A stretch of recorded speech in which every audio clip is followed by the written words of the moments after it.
So welcome to another episode of Conversations with an Investor. We've got a very special guest here with me this week, Thor Holt.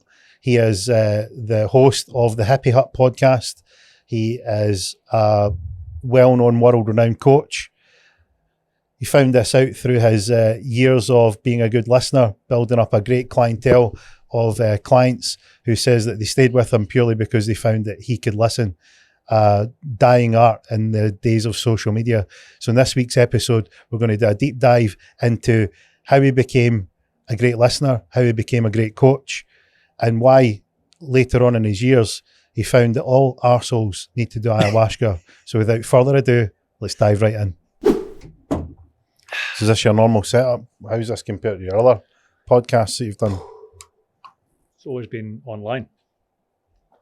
Every one of them? Never been, well, I've been in studios before for TV and film shit in the old days, but I've never been in a pod studio to record a podcast. Just try and keep that mic a bit of fist away from your mouth. Aye. I've got little girly hands. I'm going to clip that in so that movement there. Why, what did I do? We had a real good sort of 18 plus look there. Yeah. And suited and booted for occasion as well. Yeah, well, I've worn this tie specifically to remind me.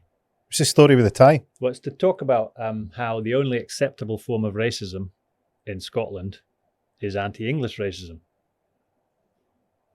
Right, okay. So this is just a wee reminder. I'm 3/4 English by blood and 1/4 Polish. My mum's dad is Polish. And I've had this weird kind of thing with Scotland where I fucking love Scotland, right? I genuinely love living here. I've tried other places and I just keep coming back to the fact that Scotland is just, it's a beautiful country. It's got amazing rivers, sea, cool people. But I've had these experiences over the years. The kind of the racism thing I talk about, it's not something I bitch and moan about. It's kind of funny in a way sometimes, but the specific experience I was going to tell you about, and it's referenced my eye socket, would have been maybe 18 years ago. Was out with one girl, one guy, just had a couple of quiet drinks. We were on this street in Aberdeen, and the girl I was with, somehow she like knocked into somebody in their group. It's quite a busy street.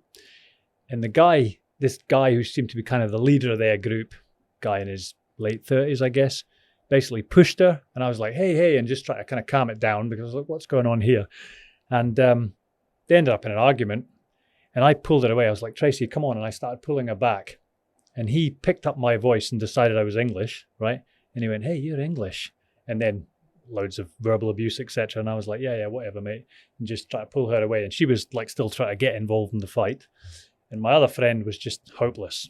He's a chef guy and not into altercations at all. So there's a squad of them.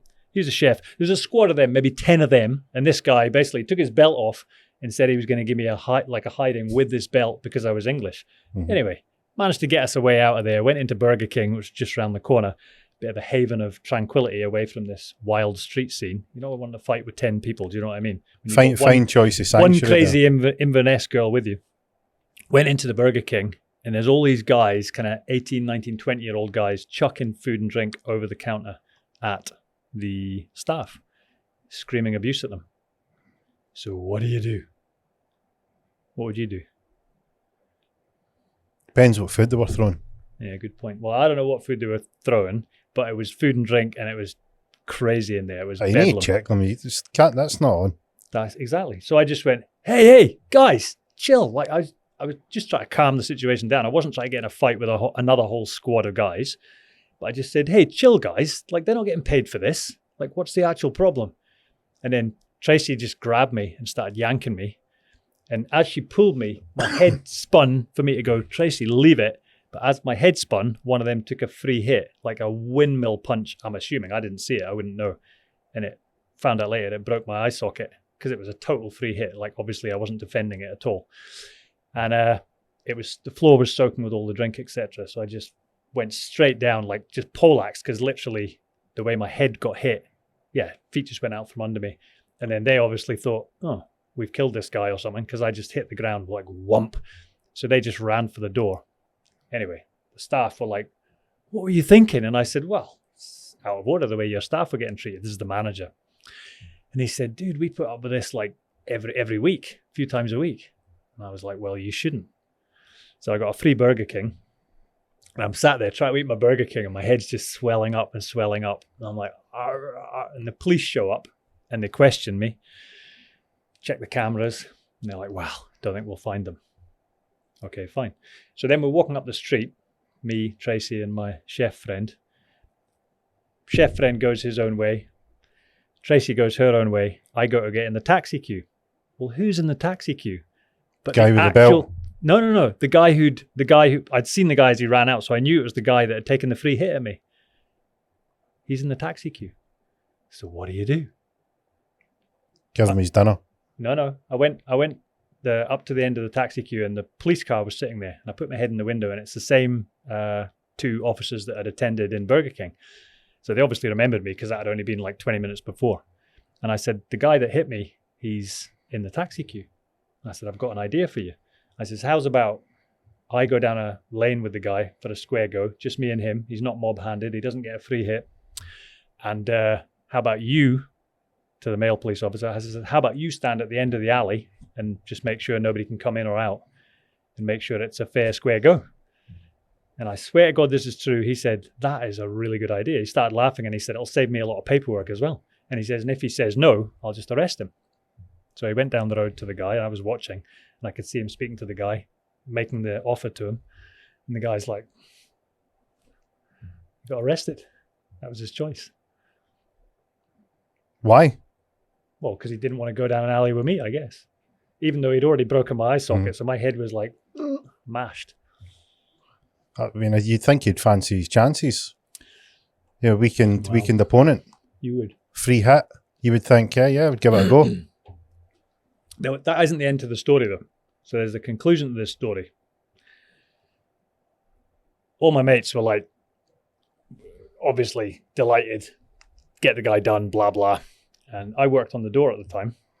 I was bigger and more crazy than I am now, that's for sure, because this is 20 years ago, 18 years ago, whatever it was, 20 years ago.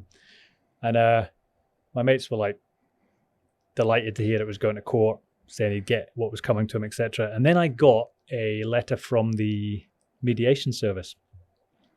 Basically, they say, we think we could mediate this case. We could save it going to court. Obviously, it's an open and shut case. He'll get done for assault because it's all on video. We know who he is, etc. Obviously, he's been charged. But we think it could be mediated. He's 18. He's got a job. He's going to lose his job if he gets done. So again, my doorman mates are like, fuck him. He should lose his job, the little a-hole, etc. And I thought, well, it's an interesting idea, though. I hadn't actually heard of it. I didn't know you could go to mediation in this kind of situation. So I said, yeah, take it to mediation then. I don't want the guy to lose his job. I mean, he's just a drunken idiot, 18-year-old, didn't know better, whatever. So I went to mediation, got a chance to meet the guy, sat down in a room with him. There's a mediator person there, me and him, as close as we are now. And I got to just ask him whatever I want. And I can't really remember. I think I just asked him, what was the story, dude? Like, what was that all about? And he was, I mean, I've been there. I don't know if you've been there, but I've been there, that drunk that you can't really remember what you were up to. And he was just shamefaced and like, I can't really remember it very well. And he was obviously super apologetic, super grateful that I wasn't getting him losing his job and getting him a criminal record because he didn't have a record. And I gave him a set of personal development tapes as like a goodwill gesture, Jim Rohn cassettes, and just wished him all the best with his life. And I've never seen him again. And he's fucking tearing up in Dragon's Den now. He's absolutely bossed it. He's probably telling the story about some guy that went to mediation. These are the weird things that happen because life sort of gives you these experiences, and it's maybe not apparent at the time why it's happening to you. Mm-hmm. And it's similar to when you something happens on a Tuesday and then by the Friday you go, oh, that's why it happened. But life's sort of much longer cycles than that. It can be 5, 10, 15, 20 years down the line. You go, I get it now. And it's pretty cool. I'm not entirely sure it would work in some parts of Glasgow. The mediation you would probably need somebody really handy to be the mediator, sort of somebody quite substantially threatening to both parties, because It'd be a good course of action, but you would need people that would sort of got to the point where like, hey, look, you know, maybe stepped out of line there. Oh, well, yeah, that's a good point. And I did, as part of the mediation process, I've just remembered, they actually said to me, is there anything you'd like him to have to do as restitution kind of thing, like to make good? And at first I said, well, yeah, I said, how about we have like basically a white collar boxing match for charity? And the actual mediator guy loved the idea. He said, no one's ever come to me with an idea like this. That's a brilliant idea. And I said, he can name his charity, I'll name my charity, and we'll just duke it out. I'll bring all my mates, he can bring his mates. I says, it's perfect. And like I say, the mediator loved it. And then a few days later, he got back to me. He's like, I'm really sorry. Like, I'm not allowed to do this as part of the mediation process because insurance, blah, blah, blah, whatever. I should have known that would happen. But yeah, that was my attempt at making something better out of it, basically. I mean, I wanted a better result. What's the point in a young guy losing his job, getting an assault conviction? Like, what does that actually do? What does that do for me? Nothing. I've still got a dodgy eye socket that's still a bit tender to this day. That's not going to change. So what's the actual point? You're quite good at dining out in all these little war wounds. You reckon? Oh, I haven't even started on most of my wounds, mate. I'm telling you. I won't tell you one more wound story. Are you drip feeding them in? I'm sort of gathering the catalogue, the Rolodex of injuries. For anyone who hasn't heard Thor's podcast, you've got a podcast with the Happy Hutt, and we discussed Thor's interaction with. It wasn't very. We didn't know each other for very long, and was already sort of calling out some of your what was it? I'm slowing down for 50, and this is really good. And it was like bollocks. Thank you for bringing that up. I wasn't going to mention that I'm 50 in a week's time. However, I did. You sure took a fucking run at it when I met you. It was all I heard. You know, I'm slowing down, and I've had this sort of really tragic thing happening to me, and I'm glad to be back in the gym, and I'm lifting these fucking girly weights. Yeah. And I was like, nah. I was like, nah. There's way more in there. I'm not having any of this. Because that's the thing. It's like I could tell, you know, I've seen this enough times where, you know, someone sort of you get someone that's had a tough run, or an incident's happened and they take a knock, or it gives them a fright, or, you know, makes them maybe not as confident as they once were. And that recalibrates the effort that they try and put out. And whether they like it or not, inwardly that hurts, because, you know, they feel that they're losing something that they once were. And you put them in a situation where you generally need to corral them a bit. You need to get them fired up. Usually the best way is sort of, you know, pressure on their manliness. It's a sure way to get the inner fire started. And that's the thing, is, see, when you put them to the test, never ever seen anybody that's been at the level. They've always surpassed what they thought they were at. You know, that slowing down for 50, or getting a bit older, or I didn't recover as well as I used to, or, you know, this thing happened. It's like, I think there's more in there. And they always surprise themselves to the upside. Always. So, you know, I spotted that with you. It's a fair challenge. And it's an interesting dynamic to have, that I guess some people won't experience it if they've not been as extreme as, I mean, I'm not trying to make out I'm some Red Bull athlete. I wasn't that. But when you've done some crazy extreme things when you're a kid, climbing cliffs without gear, or fighting in the ring, or just whatever daftness you got up to when you were young, it seemed like a good idea, and you didn't really think about the future. And then when you get to a stage where you suddenly realize you're not that anymore, you're not doing that anymore. And I'm not saying that you can't still push yourself as an older person, an older athlete. I'm really not saying that. And I take on board what you were saying. Your criticism valid, and I really enjoyed your challenge. What I loved about your challenge was the kind of combination of piss take and genuine thoughtfulness, and that works for me. Anyway, my point was, it's that contrast. Like, I can remember my then wife saying to my daughter, "Oh, you should have known your dad when he was fit and strong." And like, that just hit me like a dagger. And she was completely right. Because like, when she first knew me, I had one of my wedding gifts was a 90 kilo strongman stone that I used to be able to just pick up and genuinely run with and hurl it around. Can you not do that now? Dude. Yeah, I've got private medical care, but I ain't doing that. Hello. Yeah, let's not go into this is you trying to bring out my war wounds so you can rip the piss out of me on camera. And quite rightly so. I don't even know where that 90 kilo stone is. You should fucking know where it is, because you should be training with that beast I daily. hope you went to a good home, somebody young with a good back. I would suggest you need to increase it, because see, if I had a 90 kilo stone, you know what would be the burning ember in my mind? Would be, it's only 10 kilos more for 100, and that's three figures, and that's by orders of magnitude much bigger than 90. You're not going to get me with the... Yeah, I've already got you. No, you're not going to get me with the ego stuff, though, because one thing, there's the desiderata, and there's a bit in it that I love. It's gracefully surrender the things of youth. And that doesn't mean that you should give up. That's not what I'm saying. But some things do change. That's fact. Like, I enjoy sex more now as an older man than I did as a younger man. So some things change for the good, because you're just more sorted in your body, or I certainly am. I'm a lot more content, and I just know myself better, and I know what a woman wants better. There's all kinds of positives in getting older, but you can't pretend that you can still do a 2-hour mixed martial arts wrestling session at 50 at the same intensity as you could at 25. That's just not true. If it was true, there'd be 50-year-old winners in the UFC, and we both know that isn't the case. So you have to accept that there is some level of change. I'm not saying that I'm not underperforming right now physically. Of course I am. Happy to admit that. Yeah, but you're giving it your all. I'm giving it no, I wouldn't say I'm giving it my all, because it's not as major a focus. I've got other things that I'm giving my all to, like relationships that I wouldn't have been able to do at the time I was giving my physical all. So that would be a fair challenge, except it's, I giving my physical all isn't the course of action that I would choose right now. You can either be solid or a lover, but you can't be both. No, I'm getting solid again.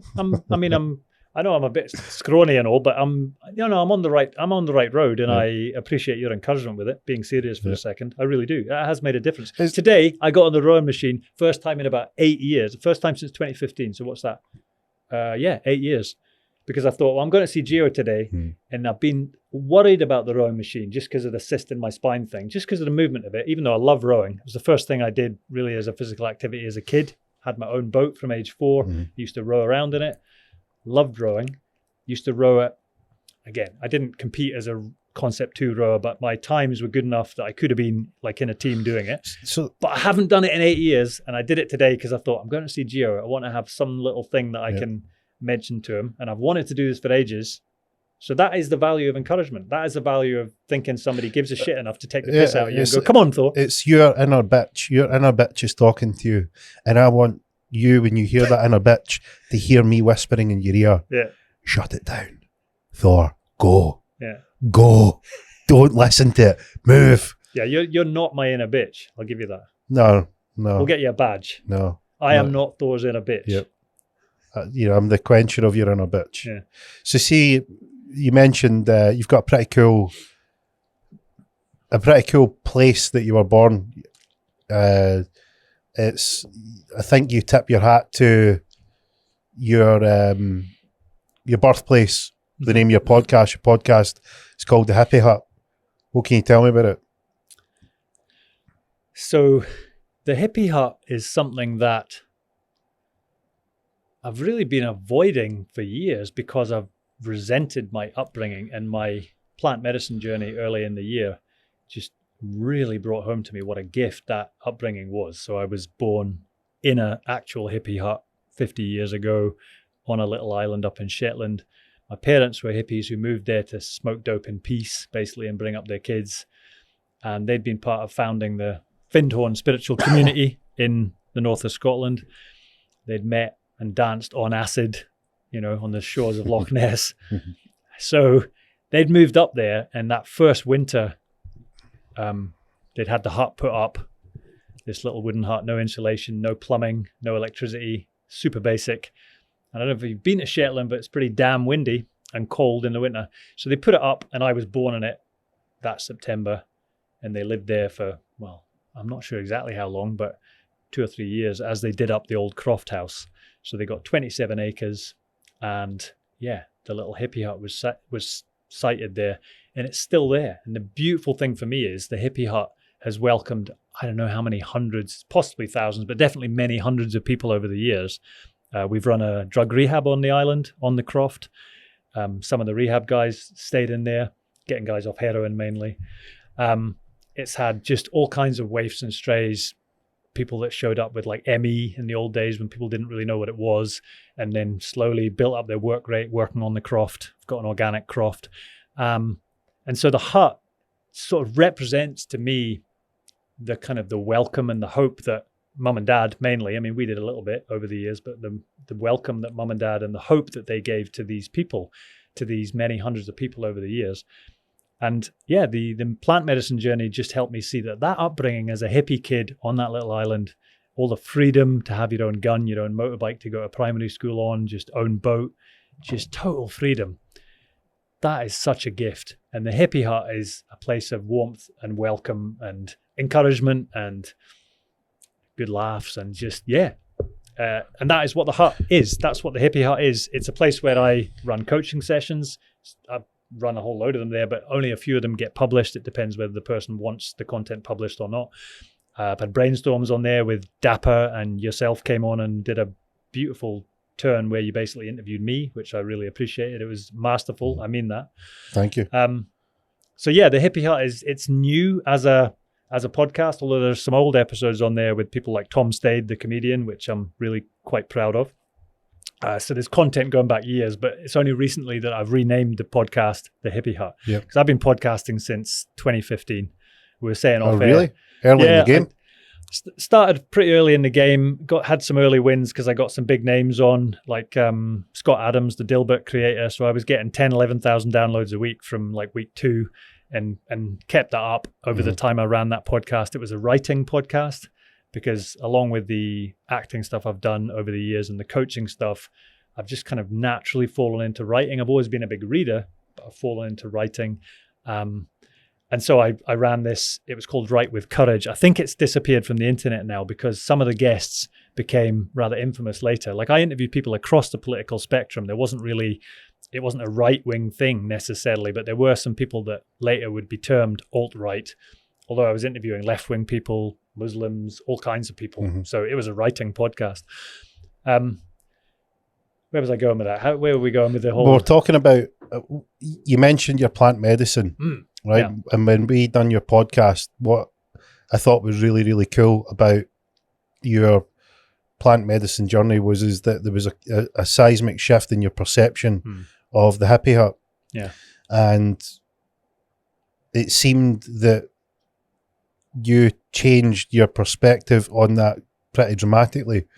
So what was, like, how would you, I mean, because you're 2 in now, and what's that perspective? What was the perspective like before of the hippie hut and being a kid growing up there to how it was shaped you becoming an adult, and then you obviously later on we can touch on the plant medicine, how that shifted. So what was it? Take us back. What was it like then, growing up? Growing up there, yeah.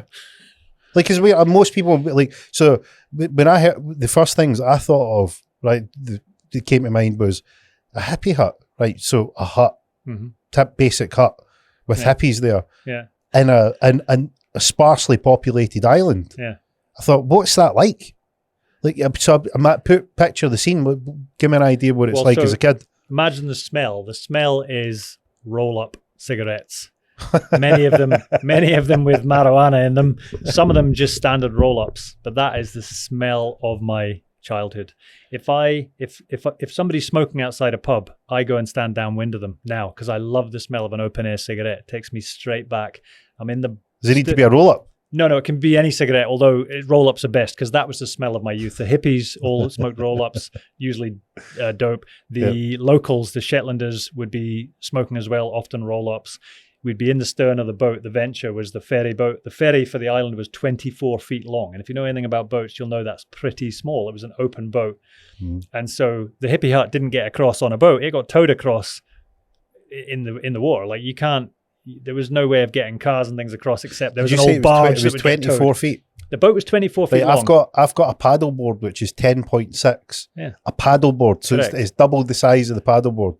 Yeah. Which is not large. And if you were to go there, you would find out that the sea in Shetland, especially the Papa Sound, it's called the Sound of Papa, is very tidal. So you get the wind against the tide, you get massive, very steep waves, just explosive seas, basically. Yep. So, but the guy who ran it, John Jimison, John Amidsetter, he was called, he was an ex-whaler. Like, he'd been at the whaling. This guy knew his stuff, and he was half cut a lot of the time.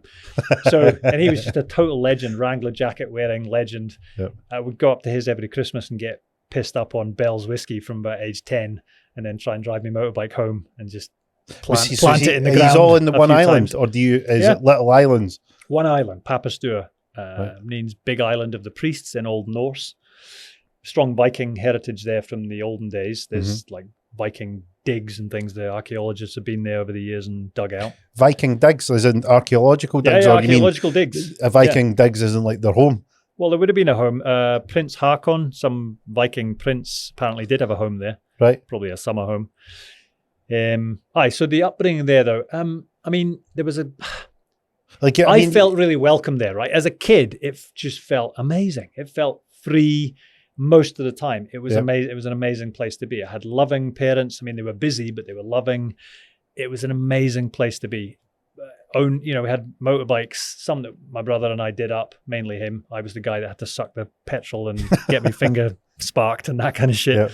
But, access to vehicles from a young age, access to boats from a young age, own boats. How young are we talking here? What age? Well, age 4, when I had my first boat built that I paid for along with my brother, we collected winkles, like shellfish on the beach, till we had 250 quid's worth, and then had it built by a local joiner, Richie, who lived on the island. He built furniture usually, but he built us this 6-foot long dinghy, and I'd be rowing it around wherever I wanted after that.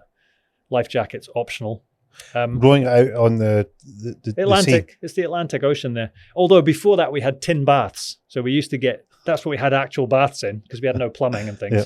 So we'd have actual baths, mum and dad first, then my big brother, then me. Little brother didn't exist at that point. But these tin baths, once they were out of commission, we used them as boats. So we'd put like an outrigger on them, a little polystyrene lump, tie it on, and we'd get in the tin bath and paddle off to sea. But once I was 4, I had my own boat, so I could row around in it. So yeah, a very nautical upbringing. Everything was about the sea. If it was too rough, you couldn't go anywhere. So I can remember there was like a school sports day from the primary school where we were going to go and compete with other kids all over the islands, all over Shetland. Couldn't go because there was a bit of a storm, too much for this 24-foot boat. And that was a huge disappointment to me, because I always wanted to be a sporty kid. I wanted to play football, but there was maybe 8-9 kids max in the school at any one time, male and female, most of them not interested in football. So I'd be doing keepy-ups in the backyard, but yeah, no team sports. What age were you then when the sports day was on? 9 or 10, I guess. And 4 years old out in your own boat in the Atlantic, are you supervised? Is it supervised? No, dude. No supervision. Out with the guns, supervision was more dangerous. I can remember being on the, what was it? Not a swatter, some kind of cutter for silage. And I was on top of it, directing the jet of grass into the trailer. Now, when I say I was on top of it, so my dad would be in the tractor driving. This machine's off the side of the tractor, and it's got cutting bars going underneath it. And, health and safety point of view, you talk about supervision. Well, Dad was supervising, but in reality, if I'd have fallen off into the cutters, that would be the end of that. Mm-hmm. I actually came across a neighbor one day, Billy Tulloch, and he, like many of the islanders, liked a dram or 6, and he was pissed up, and he was lying on the ground, and his legs were just covered in blood, and he was just groaning, and I would have been maybe 6 or 7 at this point. So I leapt on my bike and cycled home to get help for him. Helicopter came, took him away. He survived, and he was fine. And then he met a very untimely end a couple of years later. That was my last episode of the Hippie Hut. I tell that story. Mm-hmm. My first funeral. But yeah, it was just a rougher existence. So in than Shetland, most. do they like is it proper Norse? Are you sending out the flaming boat into the Atlantic when someone dies, like they do in Thor? Is it? So yeah, there's a really strong Viking heritage in Shetland, but 50 years ago when I was born, like the English were a new thing up there. The oil industry was just about to kick off. Sullomvo, the oil terminal up there, was just getting started in the early 70s. So the Shetlanders had been, I mean, they're great people. They're really welcoming people, but they would suddenly overrun with these rough-assed English Americans, all kinds of folks suddenly pouring into the oil industry, and the hippies at the same time.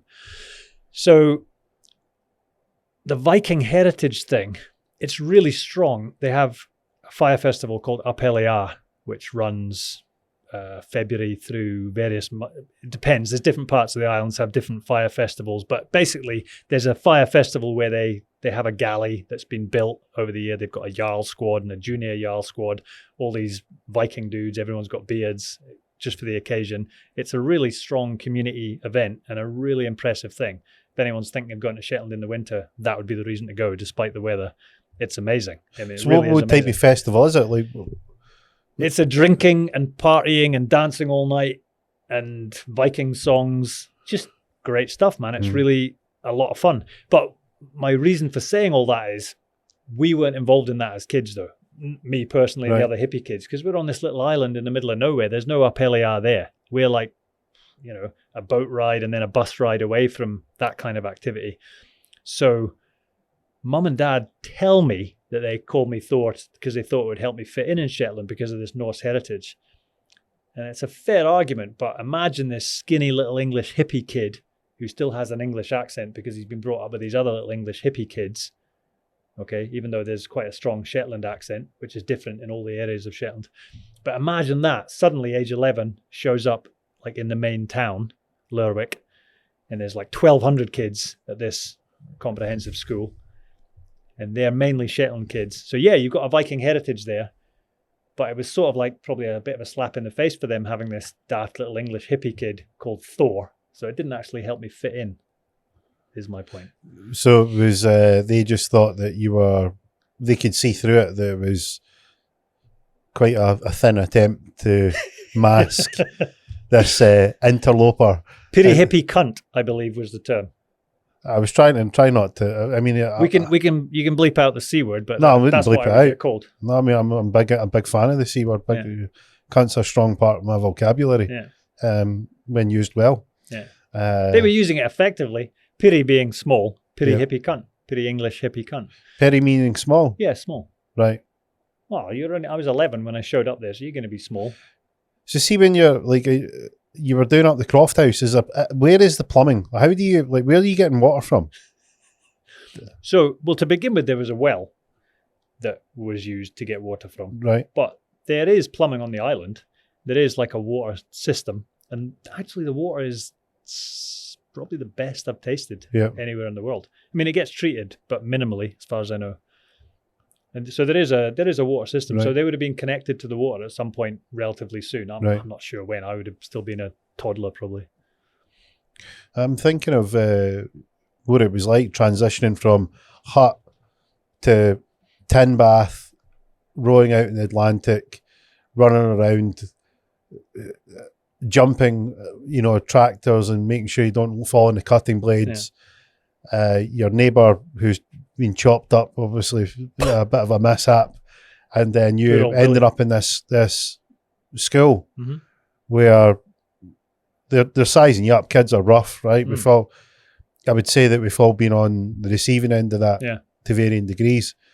It can be rough, especially if it's rough if you're in that environment. You're not coming from their environment. You're coming from this sort of hippie island where you're not really sure how things go down. What's it like? You know what it's like? It's like, imagine you went into a man environment now and everyone started taking the piss out of each other and having a bit of banter like we did on the bus when we first met.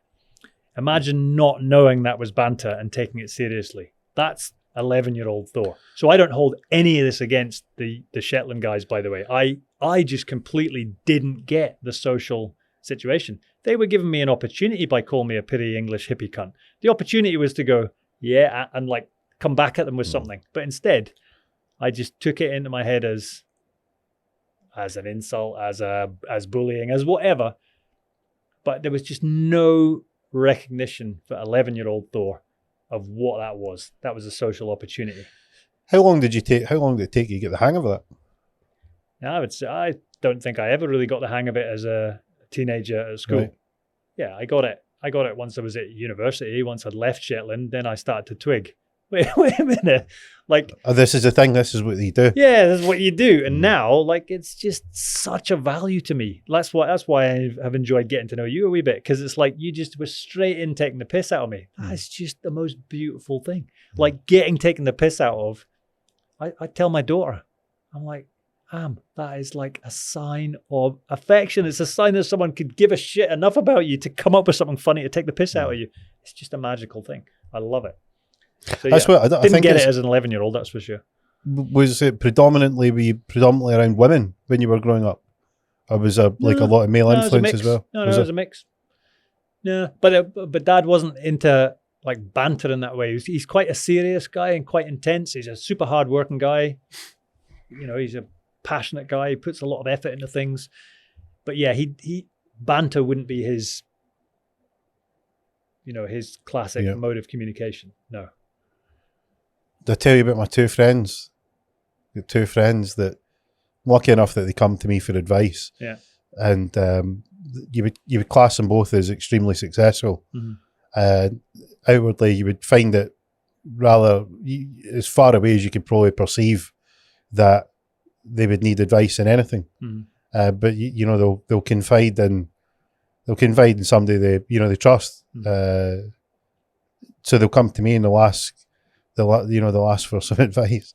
And it's interesting the dynamic that you talk about, because the two of them could come to you with the same problem. And I give it's funny because one of them was having a bit of a hard time. Mm-hmm. It's usually in their head, so it's not something that's exterior. Exterior factors can be there, but it's usually the internal dialogue that they're struggling with. Mm-hmm. So one of the guys, he'll come to me and he'll be like, this is getting on top of me, feeling the pressure a bit. I'm not sure this is worth it. And I can hear what's going on. I'm hearing the internal voice, and it's coming out. And so the first one I'll say, he needs to hear that the sun shines out of his arse. Yeah. He needs to hear the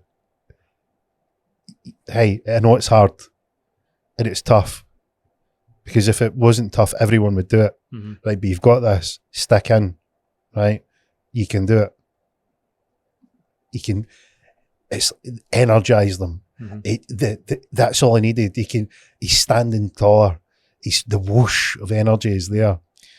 My other friend, he'll come to me and he'll be like, he had an episode of a bit of darkness, bit of the depression, and proper depression, not sort of just he's fucking decided Friday's not a good day and depression's what he's going to lob onto it. Really dark, suicidal thoughts, real depression. And he went through a phase of that, and it helped him out. And he came to me again. He's like, Gio, he's like, can feel this coming on again. And I can hear the tension in his voice. And he says, I know it's starting to come on. He says, last time I ignored it. And when I ignored it, it got worse. And I thought if I ignored it, it would go away. And he says, and this time I can feel it coming on. He said, I want to intercept it and cut it off at the pass. Good tactic. And he's like, but I'm not really sure what to do. They said to him, I says, look, what's happened first is that you've had to come to terms with that you were shit. And it's been a long process, and you've came to terms with that, and you've made peace with your shit. And this second wave is that you've realised now that you're way shitter than what you actually thought. Gio's method of avoiding suicide. Rip it out of him. And the first time was really just a ledge on that complete fucking downward spiral of the Grand Canyon, and you've bounced off that ledge, and now you're making your way to the bottom. And I think that's what's happening. Burst into laughter, instant release, completely changed. Where he's like, I feel okay. And it's, people are like a combination padlock, you know, where you need to get the combination. It's take that time to understand the combination, and you'll be able to unlock them, because sometimes there'll be 4 numbers in the combination. They've got 3 of them right, and they're just stuck, and they need someone else to turn that other one. But to turn that, you need to know which, you know, so what up the way is, I need you to tell me the sun shines out my arse. Down the way is, I need you to tell me that I'm fucking shit. You know, but with the camaraderie that you're here for me.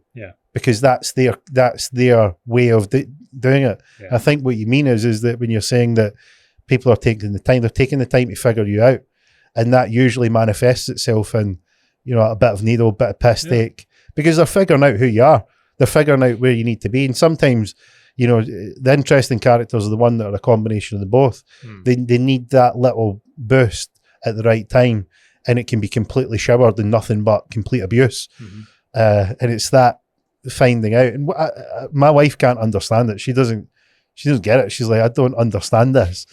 So it's like, you can go on the phone. I could go on the phone to you and just hurl 25 to 30 minutes of abuse back and forth.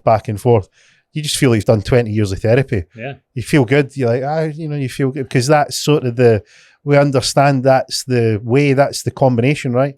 And sometimes you need that, hey, look, you know, I need that little pep talk, that little boost. And sometimes you need that little nudge where you're like, you know, you fucking pick up your panties here and push on a wee bit and stop acting like a sissy. It reminds me of a client situation I had recently. So the kind of clients I work with, reasonably varied, but this one particular character is the managing director of an energy business. So I've been helping him from a communication point of view, work through the kind of different key stakeholders and what he needs to communicate to each of them to pull off this MBO, right? And there's a lot of money involved, many millions. And we've gotten to that stage and everything's pretty much hunky-dory. And then he drops this on me. He says, my wife said to me the other day, he says, his name, X, do you still fancy me? And I goes, and he went, well, what would you say, Thor? I didn't know what to say. And I says, mate, that is not a saying thing answer. That's not a verbal answer. You needed to just get her, dude. That was your opportunity. And he just burst out laughing. Anyway, by the end of the call, I got him in a place where he was a way to sext his wife, right? So he was a way to send her some stuff. How long was it between then and when you spoke to him? Oh no, well, this had happened like literally in the last couple of days before, and then we had this call, and by the end of the call, I've got him to a place where he's sending her naughty WhatsApps. That's his plan. He didn't do it while I was on the call, don't worry. And then a few days later, we have another conversation. How naughty? I mean, is he like sending her a dick pic? That I'm not at liberty to. He didn't send me a pic. How much are you there for him, Thor? I'm not there for him that much. Are you checking that his photography's up to par? No, I'm not. However, I do know. I thought you were there for your clients. Wait a minute. I do know the result, though. The result was, he says, we're back to the nympho stage. We're back to our 20s. So that to me is, it's what you're talking about, though. It's the people being a combination lock. And it's not assuming that things are, I mean, we're not bloody robots, luckily. And so people have got whole lives. So it's finding the pieces of their life that they need to address and doing it usually with a sense of humor. Like that is so important, man. I know that is for me, like the effect you've had on me. I know you're not officially my coach, but the effect you've had on me is like that. It's like you're starting to find some of the combination pieces to get me behaving in slightly different ways. And that is, you could call it a skill, but it's partly an attitude as well. That's what I'd say. It's like if it's you know, when keeping on the combination padlock analogy, is I can see you twisting the numbers. You know, it's like me coming up and go, what are you up to? I'm just tweaking these numbers. Well, try that one. You know, it's that sort of, that's the way it's expressed, and it's usually expressed in the, like, what are you up to? You know, and it's that sounding board. Maybe try this. You know, rowing something that I've been scared of. Well, give it a crack. Give it a go. And it's these little things that I think we all need. We need that. We need that comfort that somebody gets what we're trying to do. It's sort of, in the world of social media, and social media is great. It's great technology, but there's a numbness and a lack of that interaction that I think really strikes a chord. So things that aren't as apparent today is the ability to read someone. You can't read someone through social media. How many people have picked up the wrong tone of a text or read an email the wrong way, or even someone speaking on the phone? Maybe they're busy doing something. They're short and curt. You go out and see somebody. It's like, can you read their body language? Can you interpret what can you detect their energy? And it's all these little things that I think we've went through a period of they've been lost, and people are now going, well, we need to try and find our way back to this. And it's just like we were saying when we first met. For anybody that doesn't know, I met Thor maybe how long ago? Maybe 8 weeks ago. A couple of months ago, yeah. A couple of months ago, and we're on the bus heading to a clay pigeon shoot, and within about 3.8 minutes, the piss take had started. Well, there was, let's get straight down to, right, where are we at with this combination padlock? And, it was good, because the thing being is that it's that energy that you can pick up from other people. It was very, very clear that you were receptive to it. You were like, no, this is good. And I think if you're in a world with Zoom and online and doing things remotely, it can numb your senses. So when you're in a situation where those senses are energized again, it can feel really good. It's like porn. Porn numbs people out. That's the analogy I'm going to bring. Controversial, maybe, but porn numbs people out. People in relationships where the relationship's not going right, and it's not just men and women. It's easy to do, and they resort to porn, and they get numbed to the potential communication solutions, that's what it is. It's a communication challenge they've got. That's why sex isn't happening. And they go off on one like that, and that is like the whole world we live in is like digital pornography, basically. I know porn is often digital, but the analogy I'm making is we end up in this situation where we're not really making love in the real world. But like you say, the social media thing, it's useful, it's a tool, but it is numbing. Absolutely. I always try and get people, offline and into at least a telephone call, because, someone who's sitting there, I don't know, contemplating suicide or whatever, and I've had a load of those over the last few years. Since the start of COVID, I've just basically tried to put out a bit of a message of, if you're having a shit time, give us a shout behind the scenes. And I've had phone calls from all over the globe from various people that I don't know, but that have picked up the message and just want to unload the situation they're going through. And it really does make a difference for people doing that, like having that bit of real interaction. So the social media, I guess, is the tool that allows that communication to happen. But if it's just reading another post, scrolling another Insta video or picture, it's numbing, man. But you see them, I mean, you look at any environment where you need to focus, like say, for instance, you were going into the gym to training with a guy just now, old school, and we talk about the mind-muscle connection. So that connection when you're contracting a muscle, that action between sending the signal to your muscle from your mind to contracting and working your way through the movement. And you look around the gym and people are scrolling and in between sets, and they're just not present. They're not there, even though they're there physically, but mentally they're not there. So it shows you like what's sort of missed. And even now, like, it's funny because I've got young boys, and whenever we're going to do something, it can be a bit tricky to get them off the devices. And the devices are great because, my middle son George, the amount of information he can soak up is breathtaking, and the information. So the tool and the information he can garner hands down an amazing piece of kit. But you do get that resistance when it's like, right, come on, we're going out to climb a hill, or we're going out to do something physical. And the irony is, Thor, on the other side of that, see, when you get them out, you cannot get them in. You know, let's go to the park, let's go down to the beach, you know, whatever the adventure may be, trying to get that they are loving it. Or even just as simple as we started drawing, like Mum will draw, and they've got Pokemon characters, and we end up, my youngest boy, he's like, this is fake one, where you get to create whatever type that you want. So I drive him insane, because I'm creating things that, although you can create anything, it's anything that he allows. So I always try and find myself outside that boundary for a bit of that sort of light-hearted needle. And even drawing, not interested in technology, because it's that creative, physical, you know, they're creating it with their own hands.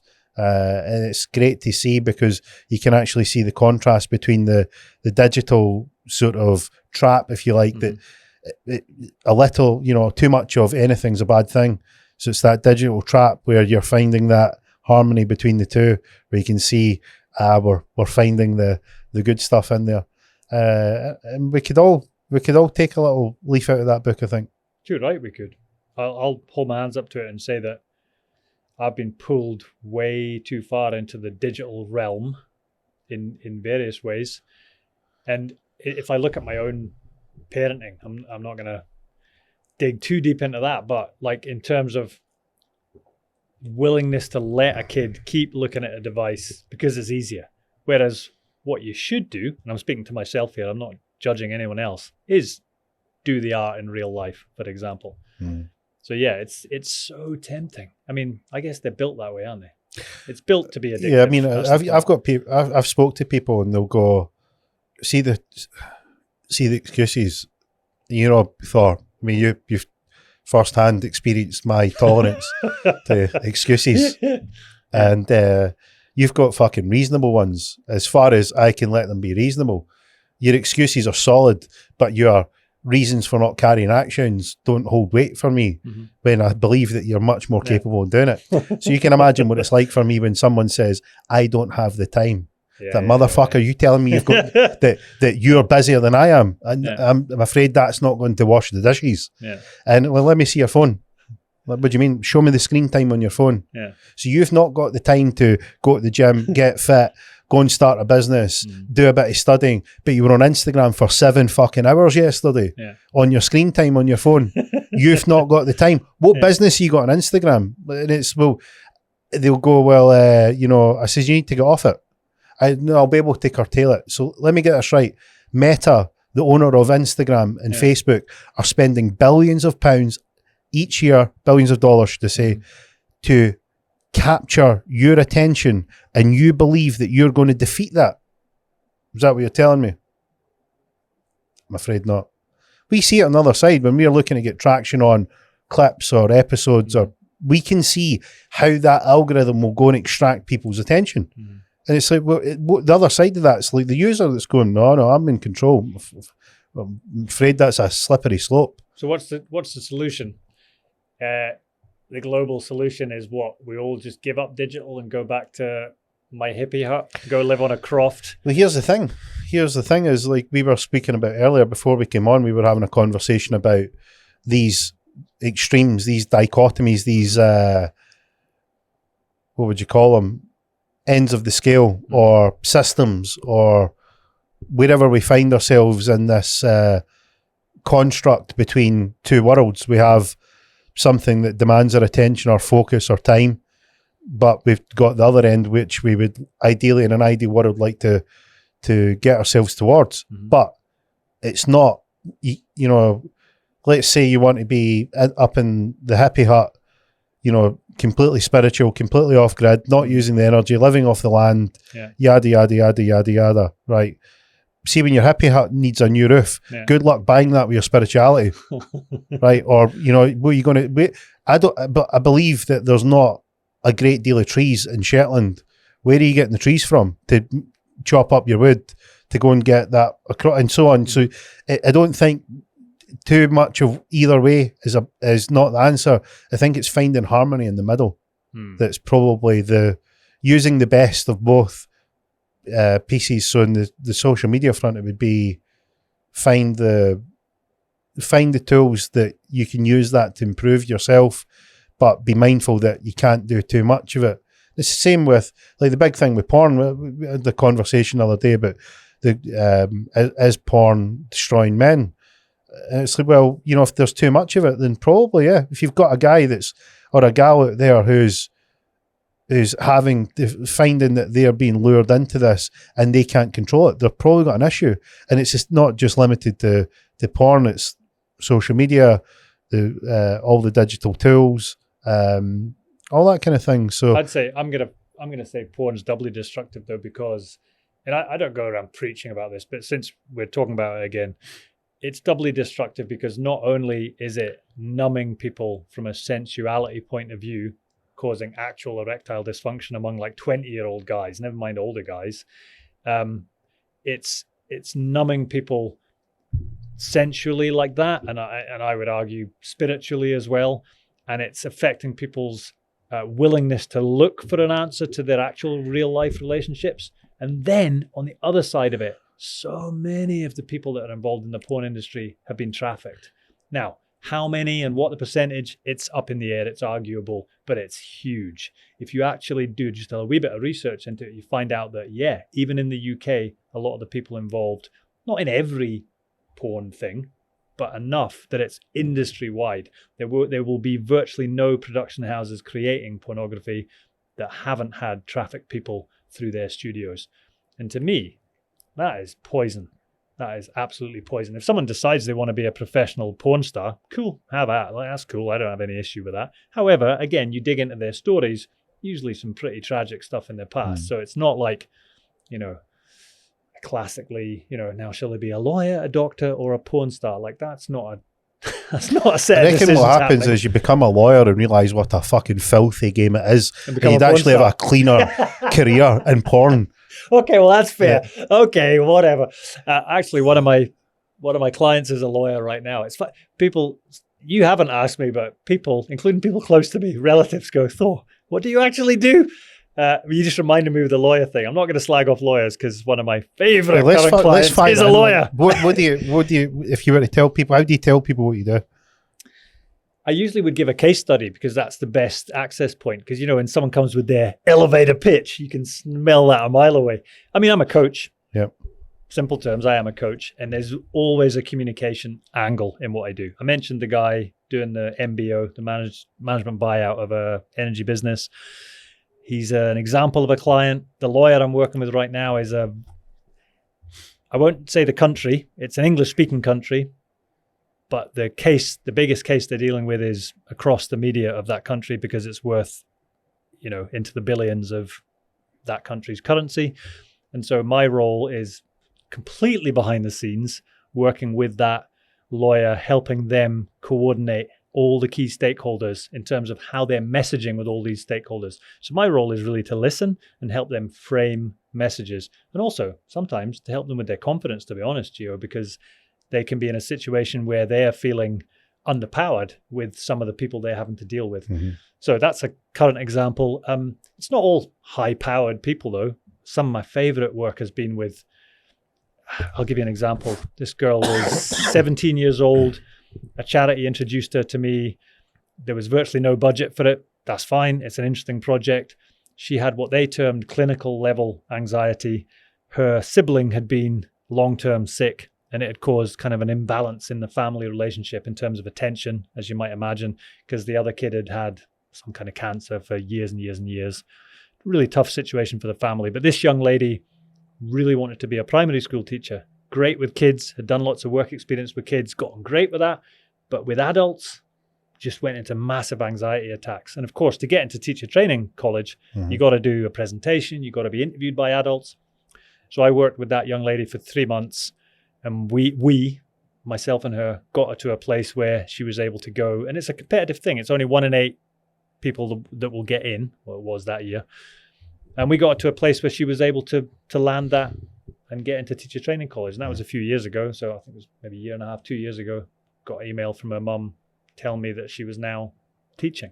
Like, to me, that is job satisfaction. So yeah, some of the work I do is theoretically high-powered people, you know, owners, managers, managing directors, VPs of whatever, top industry lawyers. But you and I both know everyone poops on the pot. You know what I mean? We're all just humans. Yeah.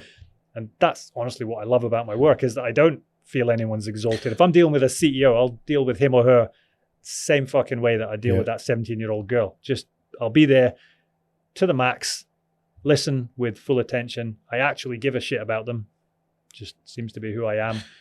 And I'll give it my best in every single case. See, so you said there's a communication angle. What is it that, give me an idea of what it is that you figure out for people? Like, give me an example of, like, what in your eyes makes a really good communicator, and what are these people, so like, what are they working towards?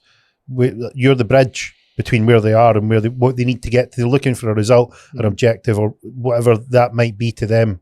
Yeah. Improving as themselves, improving their position, improving the communications with their teams, improving the message they deliver outwardly. What does that look? What's a really good version of that look like? And how do you find yourself being the bridge to them? You've asked me at least 5 questions there, which is good. I often say this to a client if I'm helping them prepare for like a selection process and they ask 2 or 3 questions at once. I say, that's how you kill someone. Double tap central body mass. And you get someone that way. You've asked me 5, so I'm definitely dead. No, so I'm taking the piss, Joe, and you're looking really serious. I've fucking had more than 5. You've hit me with about 10 questions. Fucking go off lightly. Okay, here's my point. Here's the basics of what I do, is I help them, first of all, with their self-story. Because if that isn't working for them, then the other stuff is a lot harder. What do you mean their self-story? I mean who they are and what they want, but just getting that story straight. So it could be as simple as, I've got one at the moment, somebody senior in a comms company in London, really struggling with their confidence to run their division of this business. Well, it's about what they're telling themselves about themselves. That is literally our starting point. So a simple way of doing it would be, okay, name of person, take me through your career. Literally, fire up your CV, walk me through your career. That's a story. You're now going to tell me a story. They're going to tell me a story. They take me through their career. And it's full of swamps, man. You talk about bridges. I use that concept all the time. You're either sinking a swamp or you're building a bridge. Right. You're doing that all the time. You're creating emotion for yourself or for other people. You're sinking a swamp or you're building a bridge. Pretty obviously, we want to be building bridges for ourselves. Now, you can build a bridge in a swamp, but you need a fucking lot of concrete, right? Yeah. But we can do it. We can take the shittiest life story. We can take the time that you were kidnapped in Central America and thought you were going to be raped and all this awful stuff, and we can build that into a bridge that gets you a great new job. And I've done that. That's a real example. We've done that because myself and the client did that together. But it's about taking that story that this girl was so traumatized about that she was scared to even tell me the story, and turning that from a genuine swamp that was a traumatic situation in her life, age 21, into something that she could take and tell in an interview situation and pull out the values and what it meant for them as a potential employer to hire somebody that had been through that kidnap situation. Man, like, she's on the phone to me like, I can't believe it. They've offered me the job. I'm like, I can believe it. We worked that story so that it's the bridge version of that story. Same story. So it's virtually always about story. I mean, if it's a pitch situation, it's still about story. We might not tell a whole great big story, but there's an element of framing, of analogy, of metaphor, whatever we're doing to create that bridge again. It's always about building bridges. It sounds, all I can hear and ringing in my brain here is imposter syndrome, imposter syndrome, imposter syndrome. They're faced with an outward perception that they're much better than they are. And the reason that they have that difficulty is that they believe that they're all a lot less than other people see them as. That's what it sounded like. It could be wrong. No, that's cool. No, maybe. I mean, that is often one of the parts of the combination lock, to go back to your analogy from earlier, which I like. So yeah, that's often part of it, because this is the thing. We're not all the same, but everyone does have those human frailties. and those imposter syndrome things can happen. So yeah, you can get someone who is a captain of industry or senior lawyer or whatever the thing is. Man, when you listen to them and they know that you're not going to be sharing it with anyone, everybody's vulnerable, unless they are an absolute down the line sociopath, and then that's a different set of issues. But that's 1 in 100 people, and that's relatively rare, and they typically don't want coaching, or if they do, it's for appearances only, and they're going to go and do their own thing anyway. So I don't worry about that. But generally, virtually everybody has those insecurities. Yeah, and a big part of my role is helping them unpack that as it's relevant to what they're trying to do. I'm not there to just give random therapy, but to help them unpack that and to turn it from the swamp into the bridge. It's called therapy anyway. One of my clients came up with that a while back, which I enjoyed. Yeah. It's like a combination of a therapist and a coach with a lot of piss taking and laughs, because that is definitely Does anybody part of the deal. fucking take the piss out of you talking in the third person? Not often, but you feel free. No, fucking well, when the timing's right. Just giving you a heads up. Thank you. Appreciate it. How the fuck do you get from therapy, master of fucking bridge building from the swamps, from this guy in Lerwick, this young guy in Lerwick who's been, for lack of a better word, shat into an environment that he's completely underprepared for? How do you go from Lerwick to there? What happened? Lots of fuck ups. It's a good start. Yeah, man. Lots of fuck ups. When I was 16, 17, 18, I thought that I wanted to be some kind of soldier, a Marine. I went and did a couple of potential officer courses with the Marines. Failed one super bad because I just wasn't prepared. Passed another one and got told, yeah, you can come and become a Royal Marines officer. But I thought I wanted to go to university and they wouldn't give me a scholarship. I wasn't that good. So I decided to go to university. But honestly, I would have been an awful soldier, because even then I had what certain people close to me have called my freedom issues from my upbringing, where I like to do my own thing. I like to be self-directed. Yeah, I don't like conforming. So the idea of doing what someone tells you and actually killing people, worst case scenario, having to kill people that you're told to kill, I don't think I would ever have been any good at that. And for all that I've been into fighting over the years, honestly don't know if I'm hard enough to have been a professional soldier either. I'll be honest and hold my hands up. I don't know. Hard as in the decision to just follow an order to kill someone? Just following the orders to kill someone, and just some of the kind of more kind of mundane elements of it, like the drilling. I just don't know. I'm just being honest. I'm holding my hands up and saying I'm not sure. Right. Anyway, the point is I didn't get in. My eyesight failed after university. My eyesight had gone downhill, and the Surgeon General said, don't even bother. Like, you couldn't get laser surgery at that time. This would have been 96, 97. So then I had an early career crisis. Didn't want to go back to Shetland. I'd been at university in Stirling. Just my brother worked offshore, had a spare room in his flat. So I thought, well, halfway house, I'll go to Aberdeen. So I went there, had money saved, could go to the gym, could work out, could go out partying if I wanted. Seems like the dream life, right? But no. Super depressing, having no purpose. So that lasted a few weeks before I just realized I just got to get any job, really, because this isn't cool. Just feeling directionless and depressed, 20, 21, whatever I was. The first job I got, it was the old days when you could look in a newspaper and get a job, door security at the student union. And it was actually surprisingly well put together. It was a guy from Edinburgh, Option 1, the company was called, and they actually had professional trainers and things, ex-military guys, fire safety, first aid, all that kind of stuff. Worked at a student union 7 nights a week for a few months, because it was like all just kicking off the new student term. Brilliant, man. They had multiple venues there. So there was like a dance venue, more folky venue, loads of action, loads of fights, loads of girls. What's not to like? Kept myself out of trouble. Well, got into trouble, but for good reasons. That was kind of the first foray into the world of work post-university. And then I was reading the newspaper one day, as one did in the old days, and I read about this guy called Richard. Still remember that? And he was a personal trainer in London, and he would go into offices and train executives. And this was, like I say, 1996, when not everyone was a personal trainer. And I thought, that would be cool. And I was super fit, age 20, 21. I'd been training to be in the Marines, and then I'd been competing in various things at university and hill running races and karate team and all that stuff. And I thought, I just had this vision of me doing that. So I was already training at a gym, a decent gym in Aberdeen. Went and spoke to the owner, asked him what would be the way to become a personal trainer. He sent me, he showed me various courses I should do. So I just went off and did them in London, started as an instructor at his gym, soon built up a clientele of personal training clients. And I remember once, I did that for a few years. And I remember once asking one of my clients who would get fatter every month, right? This guy just would not do anything that I advised him to do nutrition wise, right? He would do the training with me. He would do nothing on his own. And he would just eat and drink like a lunatic outside.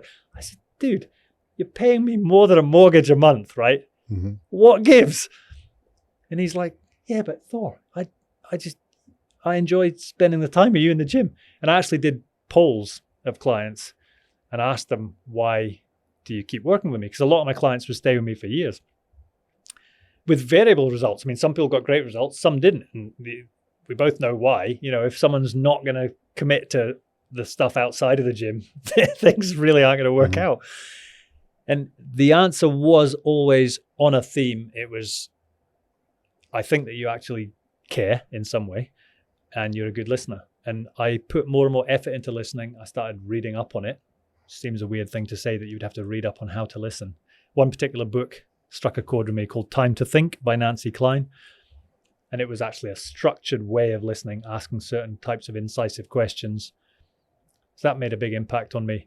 So that was kind of my first foray into something more coaching. So I'd gone from a very physical young man, and then in my mid to late 20s, I was moving towards a place where I was realizing how much of this was about the human and how much was about finding the interesting thing in them and listening for that. And then, I was doing a lot of drugs in my 20s. All the party drugs, man, all the craziness. And I was working on the door with various crazy guys, and life was pretty crazy. And although I kept it a wee bit stable I was like a mentor for Bernardo's and things, working with some kids in rough parts of town and stuff. Was that you just trying to balance the books? I don't know if I was balancing it. No, it's just, your 20s can be, I've been a volunteer mental health counselor for a few years. I've stopped now, but in my time doing it over the last few years, I met quite a lot of young guys who were sent to my counseling room. And I kind of recognize myself in it. There's a lot of guys in their 20s have sort of a lost decade. And it's about purpose. It's about, well, what is my purpose? Like looking for your place in the world. And that definitely was the case for me in my 20s, like looking around wondering, well, what is the point of all this? You have these kind of thoughts like, what is the actual point of life at all? Which can send you off down rabbit holes of philosophy and things, fine. But it can also send you, certainly for me, it sent me down, party rabbit holes as well. Just places where you're looking for oblivion, Gio's looking at me like I've never taken any drugs. Sounds like a good weekend. All right. Sounds like a good time.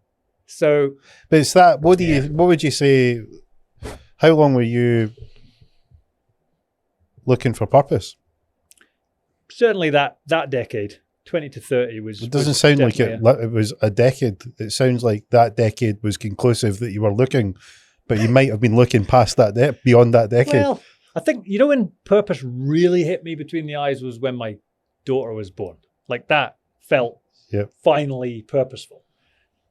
I'm not saying people that don't have children can't find purpose, but for me personally, that finally felt purposeful. What did you feel? A lot like I felt in the middle of an ayahuasca journey, honestly. Just like, whoa, fucking I'm here. Like this is fucking real and raw. That is real. So yeah. But how long after your daughter was born did you realise that you had some additional purpose had been added to the cart? Was it like leading up to? Was it? I think it was just her appearing, her being there, crying, getting to cuddle her. You can't. It's one of those things, isn't it? You can't. A bit like I think we talked about this on my pod. Like you can't really imagine being in the middle of an ayahuasca journey unless you've done it. You can't really imagine having a kid unless you've had one. Although a nice puppy's close. Mm-hmm. but you know what I mean? Like, you have to kind of be there to feel that. It's not the answer to everything. So say you didn't have your daughter, would you still be looking for your purpose? No. So what else was there apart from your daughter that gave you purpose? I'm late in realizing it because I've had some meanderings off the path. One that we discussed off air earlier, which might have to stay off air. But I'm late in realizing it, but my purpose is the work I do now. Like I don't need anything else. Other things are fun, but you give me a client who wants to work with me, and you put us in a space, whether it's online or in person, and I just roll with that and them. That just feels incredibly purposeful. Sometimes it's obvious, like the guy coming back to me and saying, "Oh, it's amazing. Me and my wife are like we're 20 again." Mm-hmm. And like you just get cool, man. Like, it's for him though. It's not like, oh, Thor's magical. I just rolled with what happened in the moment. It could be a commercial thing, it could be a personal thing like that, but yeah, that just feels like the purpose.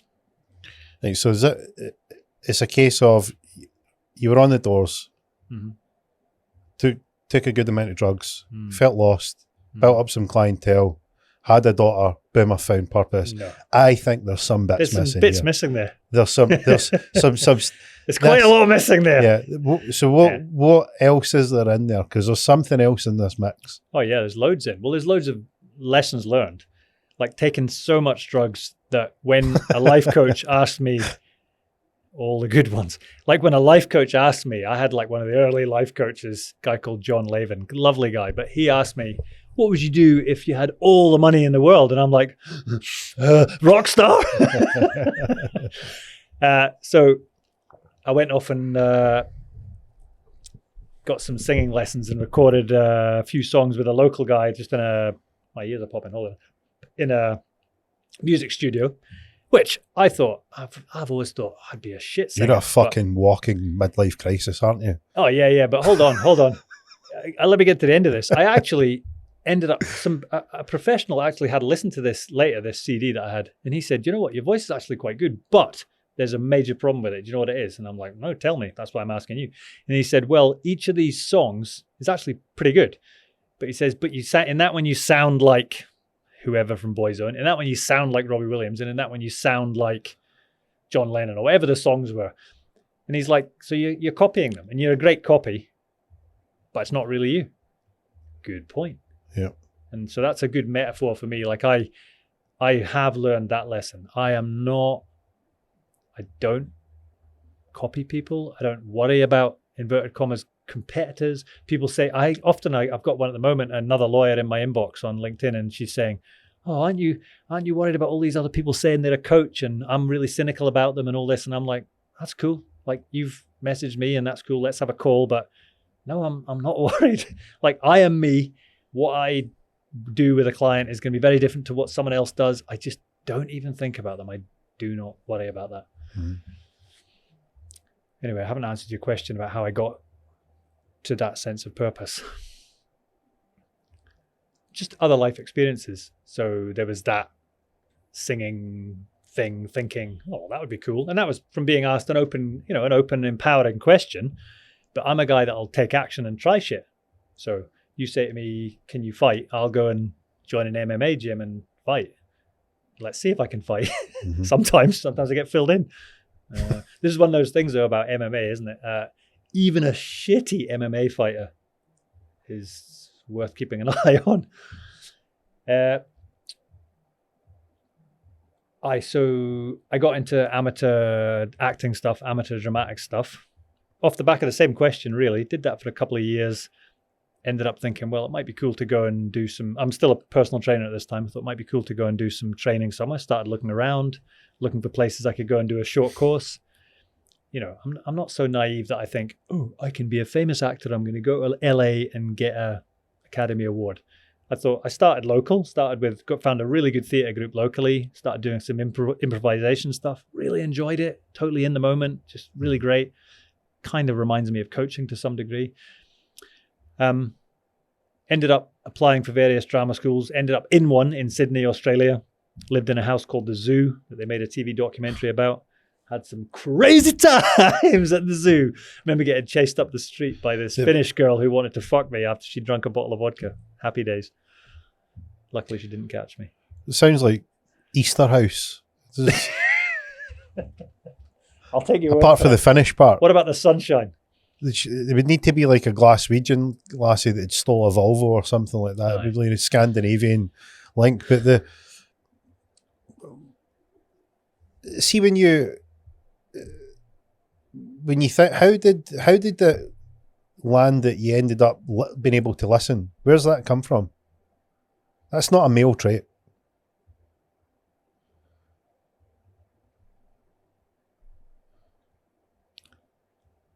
Partly it was just that realization I mentioned when clients would tell me they were staying with me because they felt I was a good listener.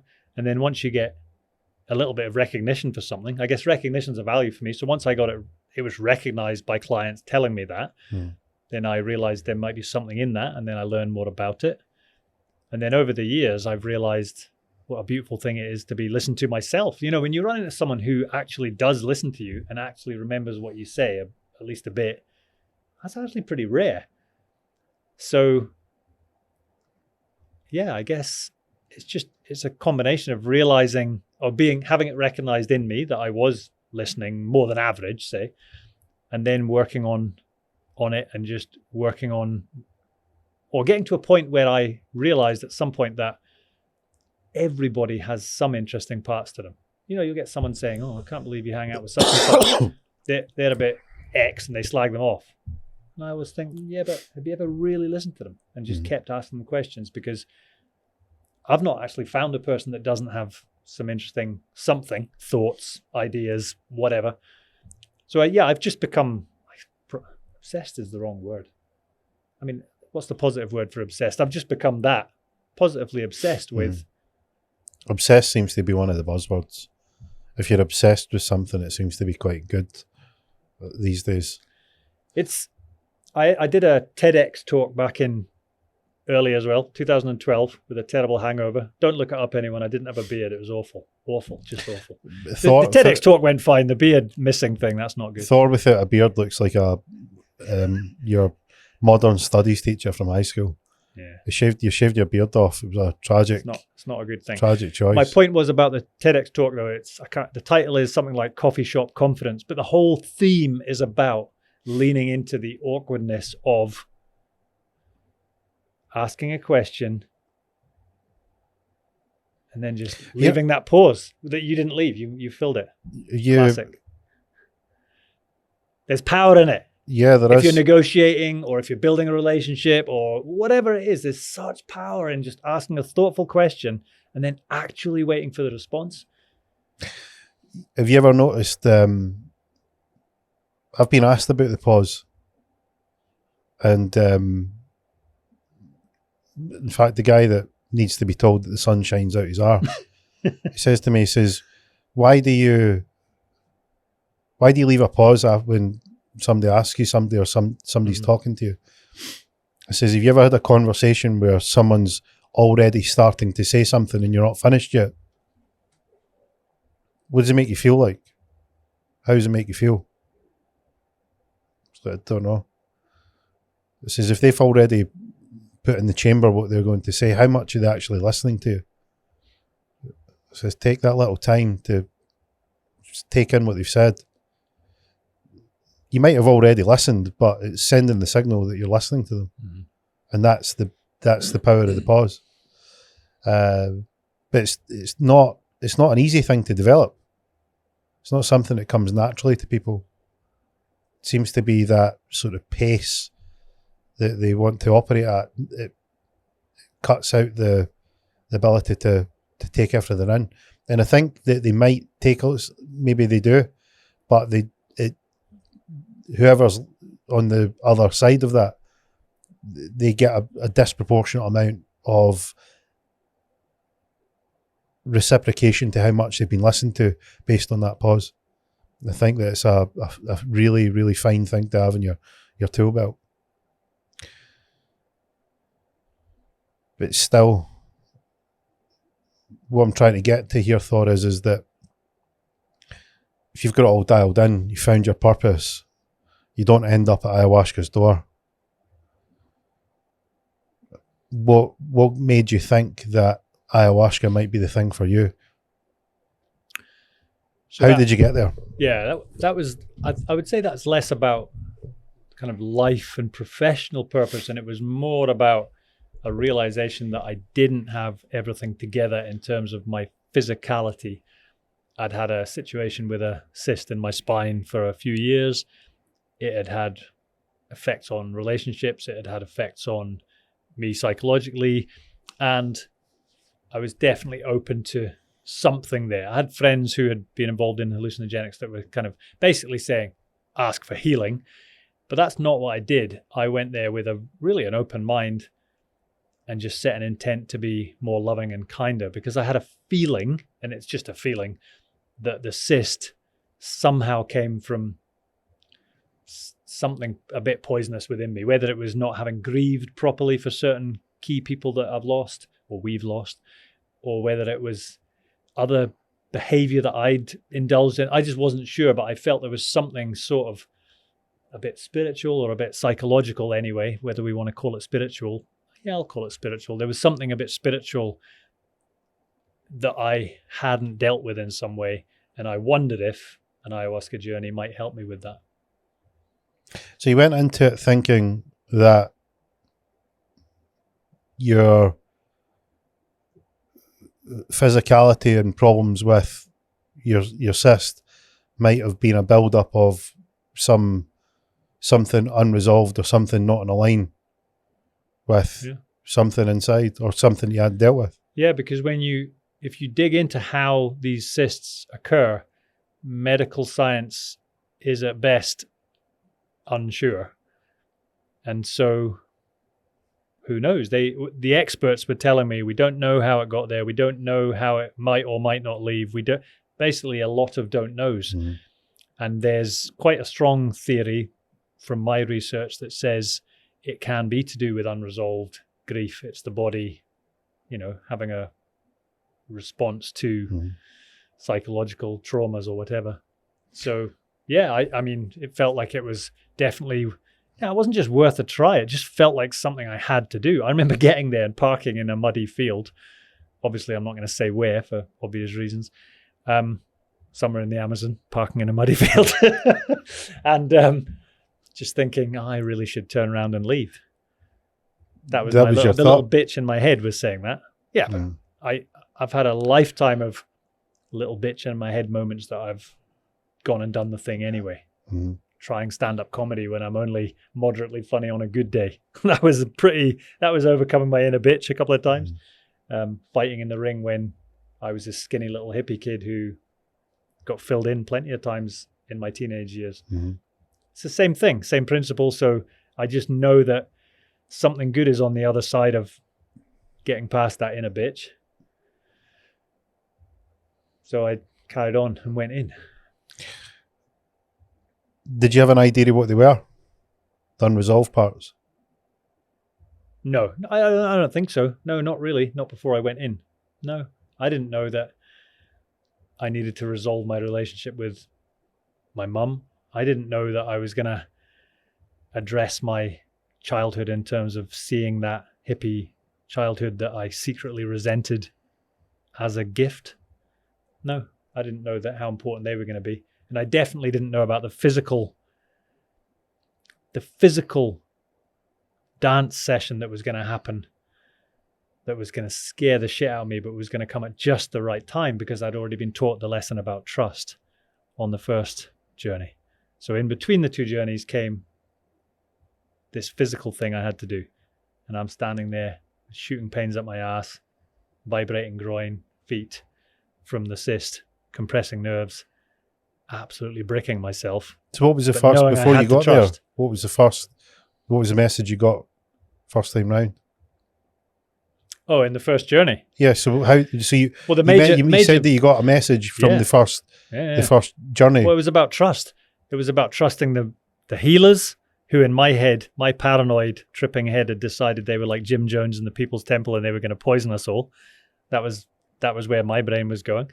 The healers were becoming demons, but I recognized that these are my demons. And then straight away they melted back into the lovely, caring, warm people they actually are. And there were just tons of those lessons for however many hours, so that by the end of it, I'd had it, it was like fighting a guy 4 stone heavier with the same skill level. by the end of the 12 rounds, you are absolutely mashed, but he the boss. Yeah. So by the end, I knew that ayahuasca knew the right things to reflect back to me, because, it's not magic. Well, maybe it is. But it's me. It's my mind I'm fighting with. So when I relax and take the lessons, and the major lesson is still there, it's about trust. Trust my spine, trust my gift, trust the universe, trust the healers, trust your friends, trust your mum. There's so many trust. So on day 2, when I was told there was a movement session, my initial little bitch response was, not for me, there's not. I'm going to give you all the excuses. And then, no, you're going to trust. Did you felt that you lacked trust before? Well, I certainly Before didn't you went trust my into the spine. I was so out of trust with my spine that if I felt a symptom, and I was getting a lot of symptoms, I would freeze up a little bit, which is probably a natural response. But every time you freeze up a little bit, it gets worse. Your muscles get tenser. It gets harder to ease them. It means the symptoms become worse, and it's a reinforcing cycle. And then your brain goes into, how am I going to support my daughter if I'm in a wheelchair? Like, your brain just runs away with you. But you said that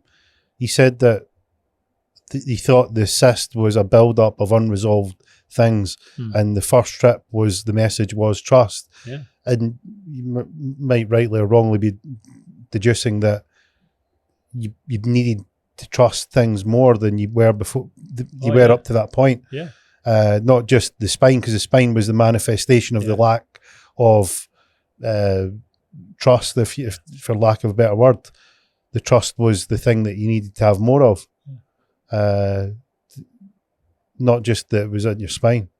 So did that? Yeah, it's trust. Well, it's trusting that my journey is my journey, not extrapolating from the death of somebody who died very suddenly in 2015, who I was very close to.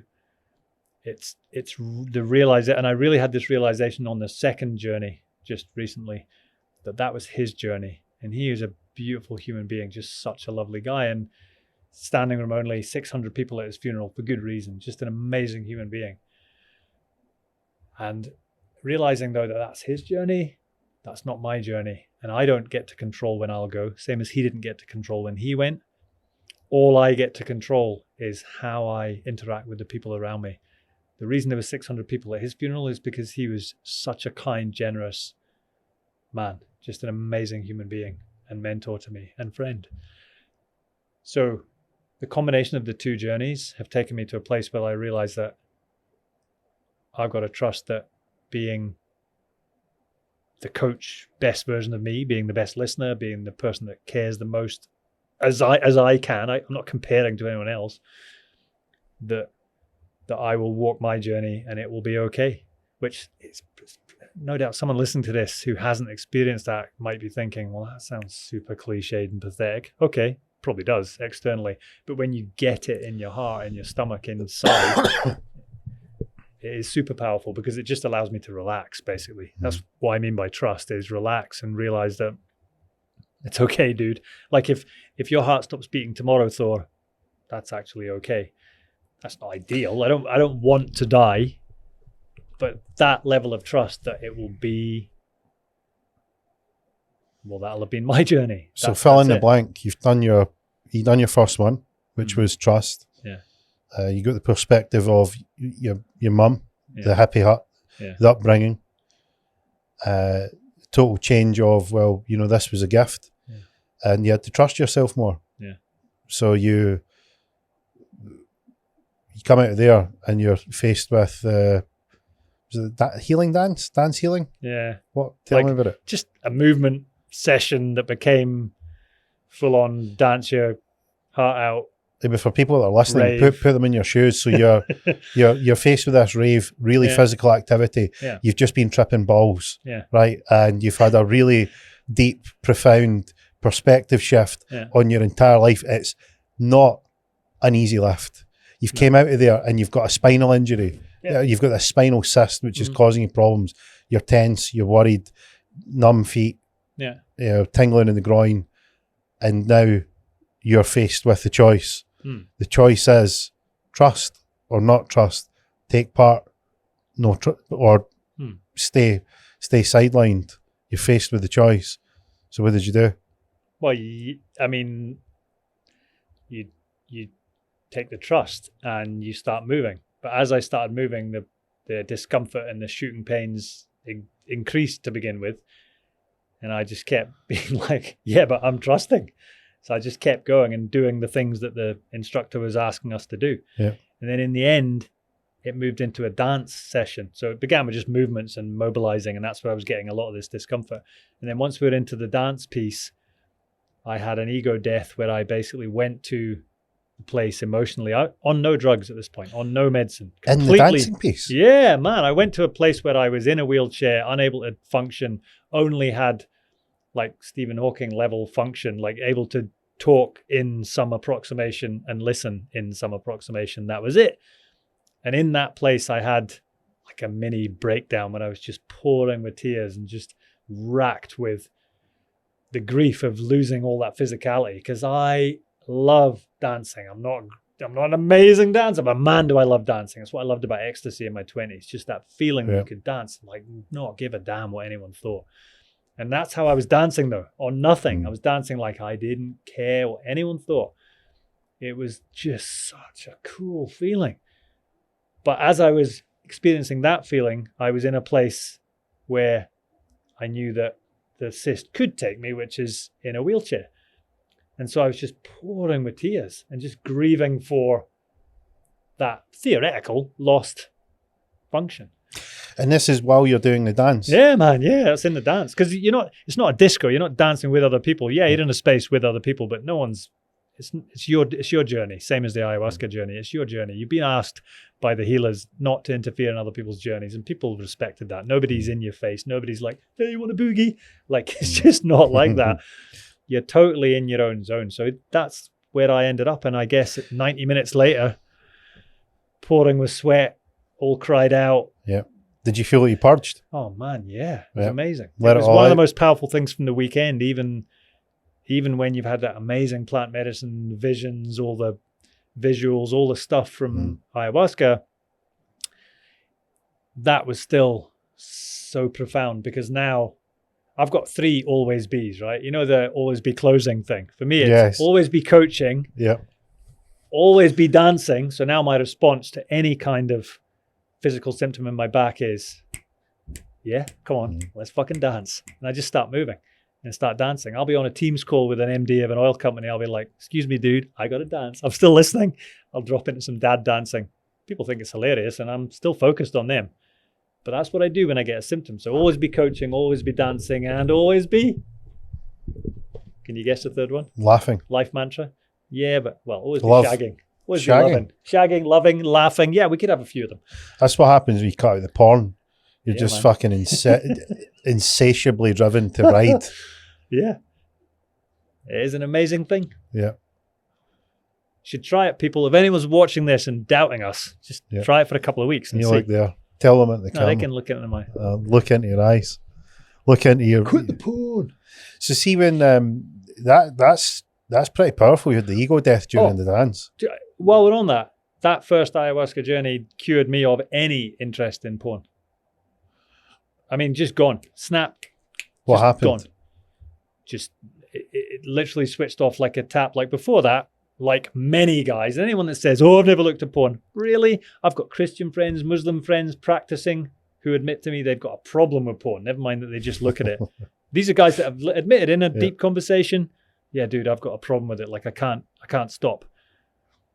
I don't know what the percentage is. It's high. So anyone judging, yeah, whatevs. But yeah, it just switched off like a literally like turning off a tap. It was gone. No interest in porn. Just as sexually driven, possibly more. Ask my significant other when you meet her later. But yeah, it's the actual. They talk about so ayahuasca is the brew that's made from DMT. Can't remember the name of the leaf, but the root is they call it the vine of the souls, and they say it's got feminine energy. It's very feminine. And I felt that. Sorry did you for feel interrupting. I felt that so strongly. To me, such a powerful part of that first 2 journeys was realizing the power and the beauty of the divine feminine. And just, I mean, I've got a daughter anyway, so I kind of, it's not that I've never thought about, well, what must it be like to be a woman, and what does it, like, it's great having a daughter, and then at the same time you're a guy, and so you think about women, and you've got this porn thing that's kind of throughout society. But in that journey, like it, along with the trust, it kept coming back to just how special, like, the mother of my child is, and my girlfriend, and how special she is, and my own mother, like all these women that I have known and do know, just how amazing it is that they can create new life, and that they have created new life, and they've gone through that pain and stress and trauma to do that. And just that, man, it's so hard to express, but the power of that. And like, there was a woman singing as part of one of the healers, and she was, in my kind of vision state, she was super attractive, and then bang, ayahuasca made her my daughter. Because I'm starting to think she's hot, and then boom, she's my daughter in my vision. That'll stop you cold in your tracks, That'll stop boy. me cold in my tracks. And that was just one of multiple of these lessons about, the power of the divine feminine. And in the second set of ayahuasca journeys more recently, I had something a wee bit similar, where I had a realization, although I'm a kind of freedom loving guy, and my girlfriend, she wants to go off with someone else, that's her thing. Like, I'm not this super macho guy who's like, ugh, you my woman, you do what I tell you. But I had this realization that I get jealous too. And ayahuasca was sort of reminding me that she chooses to be with you. And that's cool. That's a beautiful thing. You choose to be together, but you don't own her, and she doesn't own you. And it was, I'm not expressing it clearly, but it was just such a powerful and cool thing. Because again, it was like, it got me past a lot of my previous sort of health anxiety stuff, where you think, like, my dad had a heart attack at 52. So it's in my head. He looked super young at the time, and he survived into his 70s now and still active. But I've always had at the back of my head, I wonder if I'll have a heart attack in my early 50s, because nobody believed he had. He was waist 32, super fit, in hospital. His mates are like, can't believe it's you, Andy. So I've always kind of thought, I wonder if that might be me. So this came up during the journey, and one of the healers was giving me a healing, and he asked me what was going on for me in the vision. And I told him about this kind of health anxiety about heart attacks. And I can just remember him in this vision state, just looking like this super handsome kind of, I don't know, you know what the ayahuasca vision can do. Just turned this guy from, he's a cool guy, don't get me wrong, but it turned him into this kind of Greek god of a guy. And he's doing this healing on me, on my heart. And I just remember his voice in this kind of trippy way, just saying, your heart's still beating today, brother. And it just connected with this idea of not possessing my girlfriend, not owning her. And it's like, she chooses to be with my beating heart today. That is just incredible. That was so deep for me. It takes away any anxiety about the future, about someone cheating on you, or about all the things that could go wrong. It's like, and your heart's beating today, brother. And today, this really cool person chooses to be with you. You don't need to try and control tomorrow. You obviously can't control yesterday. So again, it sounds kind of cliche, doesn't it? But when you actually have that recognition deep inside you like that. How many times you spoke to a client or coached someone? What's the number one issue that they've got, and what do they need to do? And you let go. what we've described. Just let it go. People, it's like climbing up a mountain. Life's like climbing that hill. You're improving, you're climbing to the proverbial top. You want to reach the heights, the experience of getting there. Along the way, you're just picking up all these boulders and holding on to them. It's like, why are you holding on to these? Do you not want to let them go? Get up here a lot faster. It'd be a lot easier. You might enjoy the trip a lot more. Let them go. How many times have you seen that with your clients? Yeah, it's always about, well, that's the work. It's always about them releasing something. Yeah, let it go. Or allowing something, or allowing themselves to create something. Or I like your hill metaphor, but I think I'll go with it's like life like the sea, because I love swimming in the sea. Oh, it makes sense. It's like I've never been in the Atlantic in a bathtub, a tin tub. But it's because you've got. I mean, there are perils in there, but most of them are imaginary. Like, there are killer whales, but guess what? Killer whales only kill people in captivity, because in the wild, they'll just let you be because they're not interested. They know you're not a seal, so they'll leave you be. And the seals, well, a seal could smash you to pieces if it wanted, but again, they don't. They're interested, but they don't. So many things could kill you in the sea, but don't. And that's a lot like life. The sea is beautiful, powerful, feels amazing when you jump in it, especially skinny dipping in some wild place. A lot like life. People can join you in it, swim as a group, swim on your own. You definitely don't want to hold on to boulders in the sea. So even it builds on your metaphor. Yeah, I like that. But that's the thing, is like being in nature, climbing hills or being in the sea. They're both great endeavours, but you don't want to be taking boulders with you. No. And if all you talk about is, your anxiety is because you're holding on to that boulder. Your fear is because you're holding on to that boulder. Your lack of trust is because you're holding on to the boulder. Why don't you let it go? Because you chose to pick it up. So put it down. Let it go. Hey, we're going up here. We're going in this sea. Going to the top of that hill. Want to come? Leave the boulder there. You can come pick it up anytime you like. But how about we go just now? Leave that there and let's go. Let's give it a try. Why don't we try it? And you can see people thinking that you've grew horns. Like, you mad? This is my rock. This is my boulder. This is my boulder. This is mine. I'm keeping a hold of this. And one of the things that enables people to hold on to the boulder, I'm sorry, I'll bring it up because it's occurred to me. I saw it so often in the counseling room. People get put on antidepressants and that just ties them to the boulder, man. Yep. And I'm not saying it never has a positive impact. I'm sure it does sometimes, rarely. But my line manager at counseling used to say, it's so hard, Thor. Once somebody's on that, it's so hard because they can't access the feelings. So using your metaphor, they find it flipping hard to put the boulder down. They become attached. Yeah.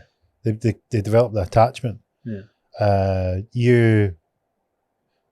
We spoke about your plant medicine, the realizations that you got, and it seems that you're going full circle back to the Happy Hutt. You've got some ideas about what you could do up there with the past experiences of helping people, your whole line of coaching variety of different people.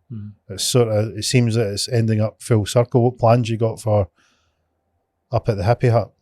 So, I mean, the overall plan is to just keep the vibe going that Mum and Dad have built, because I'm genuinely so proud of what they've done. There was a quote from Mum in Women's Own in 1974. It was something like, where things grow, there is hope. And to me, I want the place to keep growing organic food and animals and things. Wonderful. And trees. We've got a natural burial place site that Dad started that a couple of people are now buried in, and you can bury people legally there. So we're growing woodland on the croft. So those things that Mum and Dad have started, I would want us brothers to continue. But also there's something, her quote about where things grow, there is hope. I would like to grow people there to use a clumsy metaphor maybe, but like fucking in the Matrix with the whole pods and all that stuff. That was sinister. No, you come up with a better one than that. I thought that was sinister as fuck. Yeah. So yes, we'll be growing people for Schwab. And his 2030 agenda, you fucking battery. Dapper and I, as in Dan O'Reilly, the comedian, had a brainstorm about what we could do there together, because he's got his kind of sobriety group he's working with and wants to help young guys who are on coke and booze find purpose. And we were talking about, he was talking about this great reset. He kept talking about a reset for people, a great reset. And I said, Dapper, it's going to have to be Dapper's great reset if we're going to call it anything like that. Rebrand that. Of course. We're not going to do that. What was he thinking? Well, I think he just got it. It was in his head. So I said, at least we'll call it Dapper's great reset and people will laugh at it. We should call it fucking Dapper's concentration camp. It would have the same effect. We're not going to do that. So plans for the place, though, really to build on the legacy Mum and Dad have created there, which is a place of really warm welcome. We already have organic volunteers there all the time. Yeah. If people go and read the reviews on the WOOF website, you'll see the amazing effect it's had on those lives. But then there were all the guys that came to the rehab over the years. So the idea would be to scale that up in some way, to have something online. So we've got the podcast, which is going to have all kinds of offshoots potentially to be decided, but some kind of development program, let's call it, online that people can access for a low cost, and then face-to-face things as well, taking people there, giving them an experience, allowing them to have a bonfire on the beach, swim in the sea, go through caves, work with animals, actually dig earth, create things, cook, all the, I was going to say the basics of life, but you know what? They're not the basics of life for many people. Most people don't get to experience those things. So giving that couple 100 acres even more purpose than Mum and Dad have given it in terms of numbers, basically. I'm not saying that what I'll do or we'll do will be more purposeful, but we can hopefully scale up the numbers.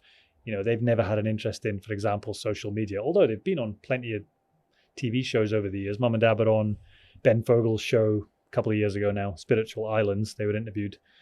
And yeah, the place it's just got incredible potential. Mum says she thinks of it like Noah's Ark or something. It is a place of refuge for people, and it has been for 50 years. So I just want to build on that legacy using some of the modern digital tools that we were slating earlier on. What do you make of Dan O'Reilly? What do I make of him? Yep. I really like him. I think he speaks from the heart. I think he's funny. I think he's a really impressive entrepreneur in his own right. He's not just an actor or just a comedian. I really respect that ability to have multiple things going and succeed with them. So from what I've seen of him so far and my own personal experience, I found him to be a solid guy who does what he says. I like him. Bit fucking soft in my opinion, but I like him. Bit fucking soft. Yeah, but everyone's soft compared to you, Gio. But he's fucking really Top soft. leg press weights. Yeah, I mean, I think that there's, but do you know what? I think that's his appeal. He's got that sort of soft side. He's got that. He's toughening up, but he's not came from a tough start. He's like soft and getting harder, but he's not naturally tough. I think that's his appeal. I think that's his bit. I think that's what he is. And it's that sort of, he's trying, he's giving it a go, and he's getting knocked down and he's getting back up. He's getting knocked down and he's getting back up. And each time he's getting a little better all the time. But I think that's his bit. I think that's what he is. And I think that's good. I think we need that. Because he'll appeal. He's got that appeal to the people that resonates with him. But he also has it's funny because you can see that sort of steely determination. Like he's got that, outwardly a bit soft, the funny bit where he's probably, worked on the humour, sort of make up for how he feels, that these sort of soft edges that he has. And they show, but he's also got a real steely edge to him as well, which I think is pretty cool. He's got quite an interesting makeup as a character. People talk about, throw the word authenticity around, bandy it around. I actually think he is authentic. I think he bears his soul in a way, he's vulnerable in a way that I personally really respect. I think he's taken a lot of knocks from the media in the old days Yeah, I think he's really trying to do the right thing, be loyal to his, his relationships and stay on the wagon, which I know for people can be a genuine struggle.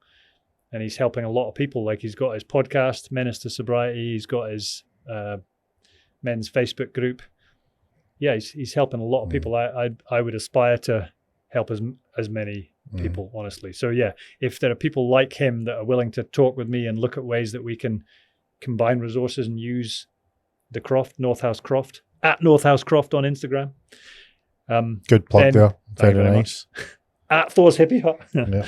All right, so people like him, if anyone's watching this and wants to and thinks they might have an idea that could be helpful or might like to get involved, what did you discuss on the podcast? What's the basically the idea? Male madness, other than involving no drink and drugs, but other than that, madness, leaping off cliffs, swimming through caves at night, that kind of malarkey. Telling stories, real stories around the fire on the beach. Is it like the fucking Human Centipede? Like it's a big fucking gangbang, or is there going to be? That hasn't been muted yet. Maybe he's going to unveil that to me when he actually shows up. You're going to need to have like a fucking clear divide here, because there's going to be guys that are going to be like, "What is this? What is this? Is this sort of like the poster child for fucking like the Grinder Festival, or is it? Yeah. Is it? I think it's deeper than that, and it's a lot deeper than that. I got accused of that in his Facebook group. There was a couple of guys being like, "Is this guy Thor just looking for new male escorts or whatever?" And I was like, "Yeah, you got me banged right." Yeah. I'm not going to go off. What would you like if you had a magic wand and you could turn it into whatever you wanted? What would it be? The island and the hippie hut and the island combined. The island would just be. It's hard to know what its potential is, so I'm not sure exactly how to answer that. A fucking magic wand. Yeah, no, I get that. That's why I'm careful not to answer too quickly. If there was a magic wand, it would have a constant throughput of people that we were helping bring out their kind of coaching, mentoring skill, so that they could then go out and spread that in their world, their community. So I guess I'd hesitate to call it a coaching school, but like a place where people came and took that essence away, that what my mum said, that where there's where things grow, there is hope, because things grow in relationship. Yeah, as humans, fuck the AI. Things grow in relationship. Therefore, let's help people, coaches, mentors, whatever these people who are going to be called advisors, go out and grow these relationships and help people have more purposeful lives. That would be, if I could wave a magic wand, there would be a throughput of that. I don't know whether it's 10 people a month, 2 people a month, 100 people a month. Not sure that really matters. As religious people might say, Jesus only had 12 disciples, and that idea spread around the world, nay bad. So it's not necessarily a numbers thing, but it's a value thing. Like, can we get people feeding off that warm, energetic, welcoming, growing relationships, growing better, stronger, more encouraged people? Well, like taking Dapper, like Dapper's sort of piece is that he's got that, you nailed it. He's got that vulnerability, that he knows that he's vulnerable, and he resonates with a lot of guys that feel that way, and a lot of guys are stuck. A lot of them lack purpose, and lacking purpose now is even more difficult than it was back in, the time before social media, because social media's presence is, it's all perfect, it's all curated, it's all filtered, it's all sort of the perfect image, and life just isn't like that. Look at all these purposeful people that you aren't. Yeah, like my life is amazing, and you are truly fucking shit. Yeah. And here's the filter, and that's what the social media is. And the thing being is like, well, Dapper is able to, like, where I see the harmony between the Northcroft and Dapper is that he's got the piece that's next to, where do we take the guys that they could find something that they will get back in tune with where we're supposed to be. jumping off cliffs, swimming through the caves. I mean, I remember when we went to, there's never been a time where I've been out on holiday, Thor, and I've thought, I would like to stay here. Never. We've been all over the world. And we were up in Durness, and I was sitting eating my bowl of porridge on a bench, looking out to the North Atlantic. And the waves were crashing, and it's the first time I thought, I don't think I'm ready to go home. Yeah. And it was the morning we were getting packed up, and I knew that there was something about here. I thought, this is what it's supposed to be, and I think that's what it is. Like the North Croft is, you know, you're going to see the real world, swimming, jumping off the caves, going down the beach, a bonfire. That's the way it's supposed to be now, and it's the harmony. Here's where you can find more of it on this side, but we're not going to dismiss that there's, like the rest of social media, it's finding that harmony. And I think that's the place, and the guys that sort of Dapper is doing a really good job at sort of showing them a way to look for better options, and these options will probably be at the North Croft. North House Croft is North House Croft. No, sorry, mate. It's going to welcome you too, though. You've got to come. If you enjoyed north of Scotland, looking out the Atlantic, you're going to love it there too, man. Loved it. And I mean, inwardly, like I thought this is the way it's supposed to be. Not and have any desire to take a picture or a selfie or I was quite happy with the memory. I was quite happy with I really like it here. And it's that inward feeling of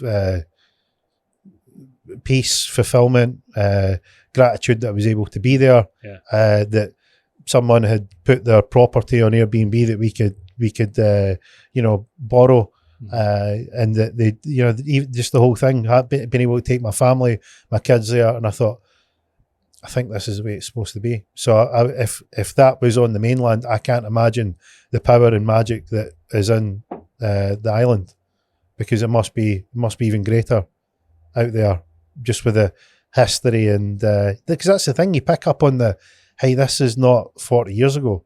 This wasn't sort of magicked up out of concrete jungle like you see cities and developments.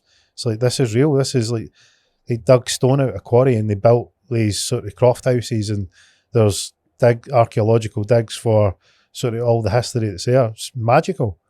Imagine telling your kids, like taking your kids and showing them sort of digs of thousands of years ago and Vikings.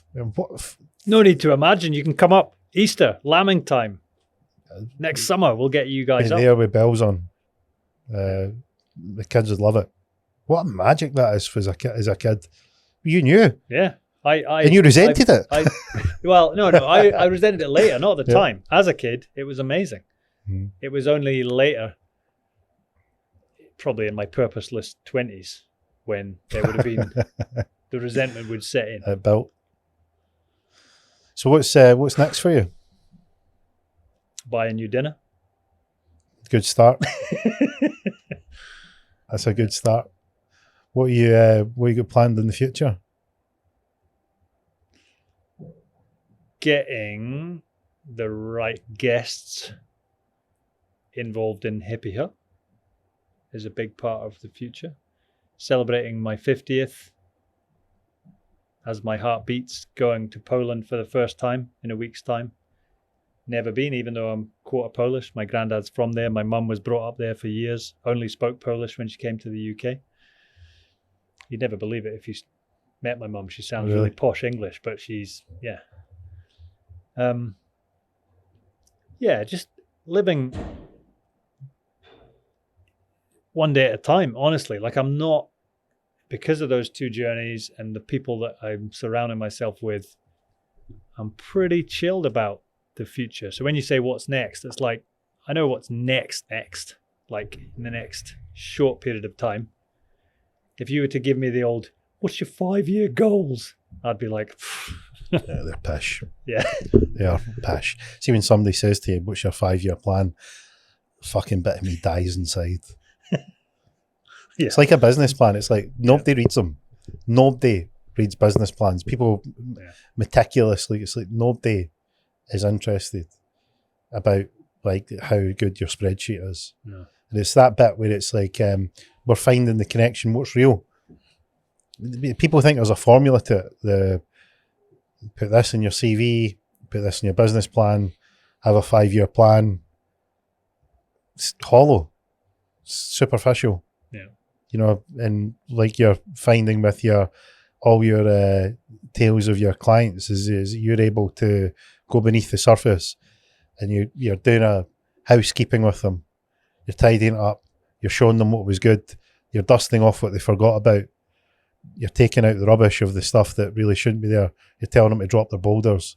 You're saying, hey, look, it's all right. Drop It's the all right, boulder and get sexting your missus. Get sex, of course, as you should. If you're not, somebody else probably is, dude. Well, do you know what? It's slightly controversial, and I'm good with controversial. Yeah. There was a saying that for every beautiful woman out there, there's a man that is bored of riding her. Mm. And that might very well be the case. But nature has its laws. And if you're bored of riding your beautiful lady, don't be pissed off when some stallion is studding her, having a great time. Well, there's an equal and opposite reaction rule to that, which goes something like, women, feed your men and give them sex regularly because there's a horny bitch with a sandwich on every corner. No, nice. I never knew that one. That's quite good. That's the equal and opposite law to yours, isn't it? I like that one. Gonna need I need to play this back and put that into memory. That's good. So where can people find you? Thor's Hippie Hutt Podcast. Hippie Hutt spelled HIPPIHUT. Yeah. Thor's Hippie Hutt on Spotify, iTunes, the usual. LinkedIn, big LinkedIn user, and content. I create a lot of content on there. I really enjoy it, actually. I get a lot of feedback from people saying they like the fact I keep it real. I ask difficult questions through COVID, for example. Mm-hmm. I don't hold back. I just ask the difficult questions, same as I would in a coaching relationship. So yeah, LinkedIn, you can find me there. A little bit of the Instagram. I'm no expert, but you'll find me at my name, Thor_Holt, and Thor's Hippie Hutt. Does that have a podcast on there? No, I think it's just Thor's Hippie Hutt. Well, you'll find it if you find my name. We'll put all your stuff in the show notes. Cool. It's been a pleasure having you on. I think there's more to go over. So I think we'll need a part 2 if you would like to come back and do a second one. I'd love to. I haven't scared you off. No, it was cool. It's great studio as well. It's been an absolute pleasure to have you in. So part 2 definitely in the cards. I'll come up to the North Croft. Mm-hmm. North House Croft. Yeah, we could do it there. I'll bring you over on the speedboat. Today, for the audience at home, Gio took me to the studio in his Lamborghini. Yeah, really. I'll take him to the Hippie Hut in Avon Sea Rider. Not as fast. I'm up for it. I'm an adrenaline junkie. I'll go for it. Through the caves. Anytime. Yeah. Absolutely. So if you want to see part 2 at the North House Croft, let me know. You'll find us on all the normal social media channels. We'll put Thor's social media and podcast channels in the show notes. It's been quite an adventure unpacking Thor's fantastic meandering route through his life, figuring out how he navigated the purposeless 20s, drug-fueled party animal, getting into fights in Burger King, which is slightly fucking weird, and then offering a police officer the opportunity to not fill in paperwork and having a square go down an alley with the perpetrator that gave him his fractured eye socket, all the way to finding out he was a great listener, finding his purpose, and a great episode in his own podcast, which probably is up there with the best titles, Why All Arseholes Should Do Ayahuasca. What I learned from that, how he learned to trust himself and trust being able to dance in his instincts and letting go of his inner bitch, which I'm quite pleased about. I forgot to tell you how I met my lawyer, though. Oh, you'll need to tell us now. Oh, it was a Christmas night out, right? And I was out in Aberdeen with my mate, the same chef mate that I mentioned from before. We had the same guy for Burger King? Yeah. We had a big night. And I know it was a big night because I saw the credit card statements later when I'd bought nightclub champagne. You ever had that? Oh, yeah. Aye, that bollocks. So anyway, it was like 4 or 5 in the morning. I'd beer navigated myself home, right? Went into the wee local shop, started speaking to the Kenny and Roz who own the shop. Had a good natter with them. I was told all this later. I can't really remember it. It was snowing. So obviously I went outside in the snow and fell asleep on the bench outside the shop in the blizzard. As you do. Kenny came out and apparently said to me, Thor, you can't lie here. You're going to die. It's like 2 days before Christmas. So I apparently got up and said, thanks, Kenny. I'll go home. Went home, but I'd forgotten my keys. I'd lost my keys. I don't know what had happened to my keys. So what do? You break the door down, obviously. Broke both doors down, hopped into bed. Slight hitch with this was that I hadn't lived in that city for 6 months, never mind that flat. So I got into bed with a young naked couple, one of whom was a lawyer, who is now a good friend of mine. True story. Apparently I said, only me, and hopped into bed. She'd been away to phone the police. She didn't phone the police because fortunately we knew the landlord in common, so she actually knew who I was. He didn't, but he was pissed because he'd been on a Christmas night out himself. Because, hey, it's Scotland, eh? So, yeah, we're good pals now. We meet up for lunch now and again. It's a very Scottish thing. That's a Scottish friend story, isn't it? I mean, that's Scottish, how to make a friend. You have wild stories. Always be making friends. Yeah. And you can have a fight with someone, you end up being their best pal. Yeah. Started off with a fight. Yeah. So that's pretty cool. I've got loads more of those. The next one could just be drinking and fighting stories. We don't have to have all this sensible ayahuasca philosophical stuff. I know we could do like a just sort of fly in the wall, shoot the breeze, sort of let's see where we go with the funny stories, because it sounds like if that's my honeymoon, if that's involved violence too, not with my wife. So yeah, we could definitely stories to be unpacked there. We'll keep that for round 2. So nice one. If you like Thor's stories, there's more to come. Part 2. We'll either doing it here or rushing through the North Atlantic on a speedboat towards North Housecroft. Yeah, you got it. North Housecroft. You'll get us on all our usual social media channels. We're on Instagram at Conversations with an Investor. Same on YouTube. We're on all the social media platforms. You can contact myself on my website at cwipodcast.com. We'd love to hear from you for any of the comments, any suggestions, if you want to hear any more of these funny stories. Any abuse for Thor? He loves it. Ample amounts of abuse. Do not be shy. It's his combination. He likes it. And if you want to find out more, tune into the social medias where you'll see some of the clips and chapters. But from us this week on Conversations with an Investor, that's a wrap.